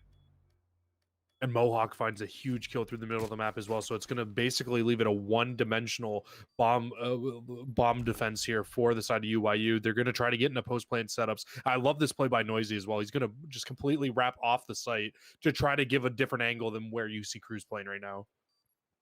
I don't know what you do here for no one shoots back. They're playing so slowly. 2 players are coming through hotel side, but they're trying to clear. They've got no idea where Cruz has gone. And Cruz can just keep throwing shoulders. Meanwhile, Noisy, he's making sure the beachfront stays safe. Prolit finds the first Noisy for the instant elimination. Needs to keep his life for 3 more seconds, but is unable to. And Mohawk gets the defuse just in the nick of time. So no one shoots back. Finally get on the board, but maybe a bit too close for comfort once again. Yeah, Cruz right at the end of that round there. I mean, him staying alive is vital. He's the player who has the easy opportunity to be able to check the bomb there from those outside boats, and it just, unfortunately, he ends up falling. It puts Noisy in a rough spot, and I mean, a rough spot becomes even harder once you have Mohawk taking shots like that over the top. He's able to find the final one, like you said, but a little bit too close for comfort, absolutely. Oh, man. Okay, well, let's first step down for no one shoots back. Recover. Need to win 2 rounds in a row somewhere, and you would love to do it, I believe, here. We'll see what they have for their third offense. Bit of a slow mishap after an opportunity unfolded at A, and then the play towards B just never really got going. It looks like they're going to initially go over towards B once more. Aggressive defense from UYU. It's Noisy and Welly playing up top in piano. Cruz just on the other side of the jump wall. He could rotate through hotel to help out if he needs to. No information being shared from either side as of yet, but no one shoots back, is making a play quickly, and they're going to get a trophy system down. This is all the information that UYU may need. Noisy up top has already kind of thrown his weight around. Welly's going to see that Mohawk is indeed behind this play on piano. Cruz working his way back over towards the tin wall, not able to find a kill as he falls, but Noisy does control the top high ground, and no one shoots back, trying to commit for a plant. Can they get this successfully off? It looks like they will. Map virtually flipped right now as well, because you can see UYU basically on the offensive side of the map, and no one shoots back in very strong defensive positions where you would normally see a defensive team. But UYU, they're going to be able to retake control of the map, and now ProLoot and Spart are just going to be in a spot where they need to just play this post plant setup down towards the docks. Yeah, and ProLoot escaping up top throws a lot of extra consideration for UYU. Where exactly has he gone? Noisy's trying to hunt him. But ProLoot not a part of this play. Already back towards the piers. Wand trying to challenge. ProLoot coming around the backside of the flank. Wand finds one. Whoa, wait a second. ProLoot's trying to play the time. Bomb is being defused. ProLoot has to check this. ProLoot has to check this. ProLoot, check it! He doesn't check the bomb in time! It gets defused! Not and again! UYU get their 4th round. ProLoot's so worried about who is over to his left, he never looks at Noisy defusing. This is just, it's just a lot of misplays right now. You got to think some of these. This could honestly be a 4-1 game the other way right now. The other way. And UYU just absolutely capitalizing on every mistake that no one shoots back is making right now. And honestly, I hate to pin it on one player. He's got the most kills on his team, but in the large part, it's been ProLoot making these mistakes. It's just one of those things that you would expect a player like ProLoot to, yeah, okay, you shoulder the docks, but he never ever looks at the bomb. All of his focus was to what was happening around the back of his play. So now UYU, oh my goodness, they have a wide open vacant A site. There is nobody here. Welly's just playing his life. I think he's read that he's going to be overwhelmed here in a moment. He just needs to find a single kill. Wanda's going to be over the backside of the hotel, and this bomb is going to be planted with a lot of looks at it from the post plant. Noisy going to get a trophy down. That denies the Semtex. He's going to hold his life right on top of the bomb. Welly for one. ProLoot able to stake out Noisy, and there's even trades. But Cruz over by the boat is made extra safe with Wand in support. Someone's going to have to find an opening. It's going to have to be Fire. He's already been scouted out. Crew's going to find the kill into Prolute. Now it's just down to Fire. He makes his presence known as he has to make a play through Courtyard, trying to find Cruz. Long-range shots are good. He has to get over to the bomb, though. Wanda's still playing passively, has to wait for the regen. Is there even enough time for him to get over towards the bomb? I don't think there is. Wanda's going to check this, sees Fire making the move, and there's no chance for the defuse. UYU 1 round away from confirming the reverse sweep. Crazy to think too that was definitely the best round that we've seen from UYU so far. Just absolutely, they get a wide open bomb site and take full advantage of it. Cruz in this position at the back just makes the right play over and over again, and he repositions, able to win the gunfight on Prolute to force it into a 2v1. Even though he falls a little bit later on in that round, it just makes the round so much easier because they have nowhere to go if you're no one shoots back. You can't stop that push, and now you're 1 round away from honestly going 1-1 here in day 1. And we were talking about it earlier where everybody could have finished 1-1. UYU has a chance to finish 2-0 here today now. Yeah, and no one shoots back would be the other team at 0-2. I mean, unreal. Trash Bros, I believe, is also a team that will finish 0-2 on the day. They're your reigning champs, but that's still a conversation left to be had as no one shoots back, able to find the first convincing 3 kills. Welly 1v4. He watches Spart walk through. Eventually forced to take the shots, cleanly wins the gunfight. Fire trying to lay the next one up to challenge. He's by himself. Wait, he's by himself. Okay, I was going to say, Mohawk is there to help him on the angle. No way. And the kill comes through. So no one shoots back. They get a little bit aggressive to the middle of the map on the offense, and it pans out in a major way with these opening kills from the collection of Prolute and Fire.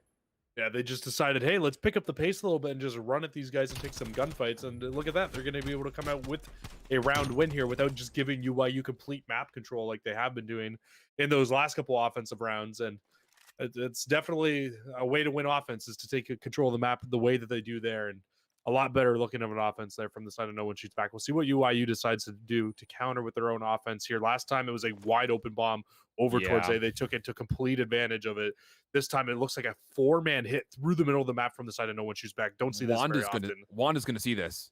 He's just throwing shoulders. And does he read the play? I think he does. But look at Welly's position. He never really left spawn. He's just holding a car. Prolute's clearing out curve. This is a good position you would feel like for no one shoots back, but will they recognize that UYU is also playing very passively? Might not make a difference. Prolute's coming right up behind the play, finds the first kill onto Cruz. Noisy trying to stick for the plant, but the team shots from Spartan Prolute too good. Bomb plant denied, and now a 3v2 favoring no one shoots back. I mean, they are down 5-2, but could this be a situation in this game where now you're starting to see no one shoot back? They're starting to make the right moves on the map, so maybe they can pull this one back here, but it is going to be a 2v2 for the remainder of the time, but that bomb's down at a terrible spot. But Welly, he's opened up some space. Spart up top in Visitor Center is going to be revealed as he gets the kill into Wand. And Welly is right behind this play. This is very clutchable for him. Checks the right, finds the kill. It's clean. No, maybe not. 60 HP, tries to take the immediate onto Prolute, who is very nearby and maybe a bit unexpectedly so. And no one shoots back, win 2 rounds in a row, but they still have 3 more straight to go. And I mean, off the start of that round, you got to think no one shoots back. They do a great job again of getting mid-map control and just really taking away the map from the side of UYU. So, I mean, they're starting to make the plays click and work here. It's really got to come down to they got to clutch up, and it's kind of got to be perfect COD from this point on. In all honesty, not any more room for mistakes from the side of no one shoots back. Too many of those in early round. Here we go. No one shoots back. Similar position, aggressively through piano. UYU not going to meet them here. It's their passive setup from a couple of defenses ago. Cruz watching mid-map. Noisy and Welly deep into the trash alleys. And just Juan by himself by A. And I don't think no one shoots back have recognized this setup. They didn't the first time. And they're still hard committed with all 4 members towards B. This did not pan out for them the first time they tried this. They need to find some team shots onto a kill deep, but it was Welly who got the 3 kills from before. He's only going to get 1 this time, but still holding the same angle as Noisy. Cruz trying to get over to maybe help, but Spart this time quick to get the bomb planted. Here's the difference, though, too. Yes, they get the bomb down this time, but now Welly, his positioning of being in the back right and on that flank, he absolutely has a chance to make it forward and make a big play here. He's going to spot both players pushing out. Finds Fire for free. Like you mentioned, should have seen Spart, and he has to move forward to try to fight these kills in the front, but he's not going to get the first. And UYU Shake No. the finger. Oh, no, not today, says Noisy. And that will be a reverse sweep, and UYU will go 2-0 on the day alongside Jabbawockeez. And for No One Shoots Back and Trash Bros, it's an 0-2 day for them. Never in a million years would have expected that result.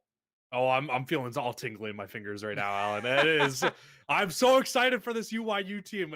Don't call me a fan, but oh my god, man, we love Noisy and we love Cruz in this part of the town. And oh my god, man, I'm so 2-0. Wow. Fantastic start for them there. I mean, I don't even really know how much more to analyze that last search and destroy there, other than No One Shoots Back. You really threw away early rounds there that you had a good chance to be able to win. And UYU, they just grabbed him by the neck and took full advantage of it.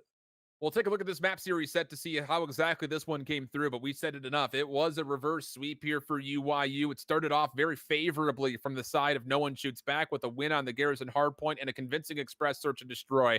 But from there on out, UYU with an absolute fire through the checkmate control, raid hardpoint, Miami search and destroy, all of it coming through in their favor. You have to think I'd in some way go back to the No One Shoots Back self-team kills off of the streaks late on the raid hardpoint, and then just the, the beefed objective play just kind of early on in the Miami search and destroy really kind of cost them in the end. So here are your final group standings after day number 1, which it feels weird to say that, but trust me, it's merited. Jabbawockeez 2-0. Lore Gaming defeat UT Crew in a map 5 on the mainstream to also go 2-0, and UYU finish 2-0. Team Canada built by gamers 1-1, and then No One Shoots Back, UT Crew, and Trash Bros are your 3 teams to go 0-2. Unbelievable, and a lot of work to be done now as they go into tomorrow's day number 2 of the group stage. Wow, shouts to Lore going 2-0. That's pretty impressive, especially it's with really their 2 good. opponents that they took on today. Good for them. Really good start for themselves here. And I mean, just talking about that, you'd never. I want to anybody. Nobody would have guessed that those are your 3 teams that are going 0-2 off of day 1. Nobody would have guessed that. But damn, Definitely not me. I mean, we're in for a crazy challenger stage 5, man. Absolutely. That much is really the only guarantee at this point. But that's going to wrap it for our broadcast. Again, Challengers continues tomorrow. Europe starting at 3:00 p.m. Eastern for day number 2 of the group stage. North America, same time, same place. 8:00 p.m. Eastern time for day number 2 of their group matches.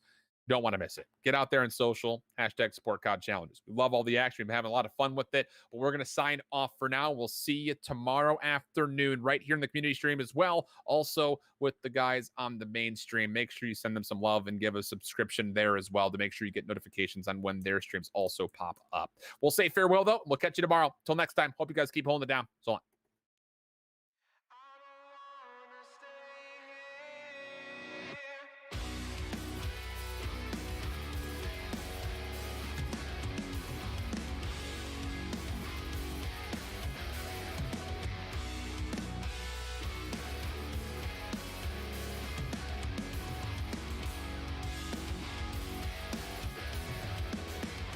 In search of perfection, you lack direction.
pense que le temps est une simple progression de cause à effet. Mais en vérité, d'un point de vue non linéaire, d'un point de vue non subjectif, c'est plutôt une sorte d'énorme boule où le temps s'enchevêtre comme un mini-mélo très complexe.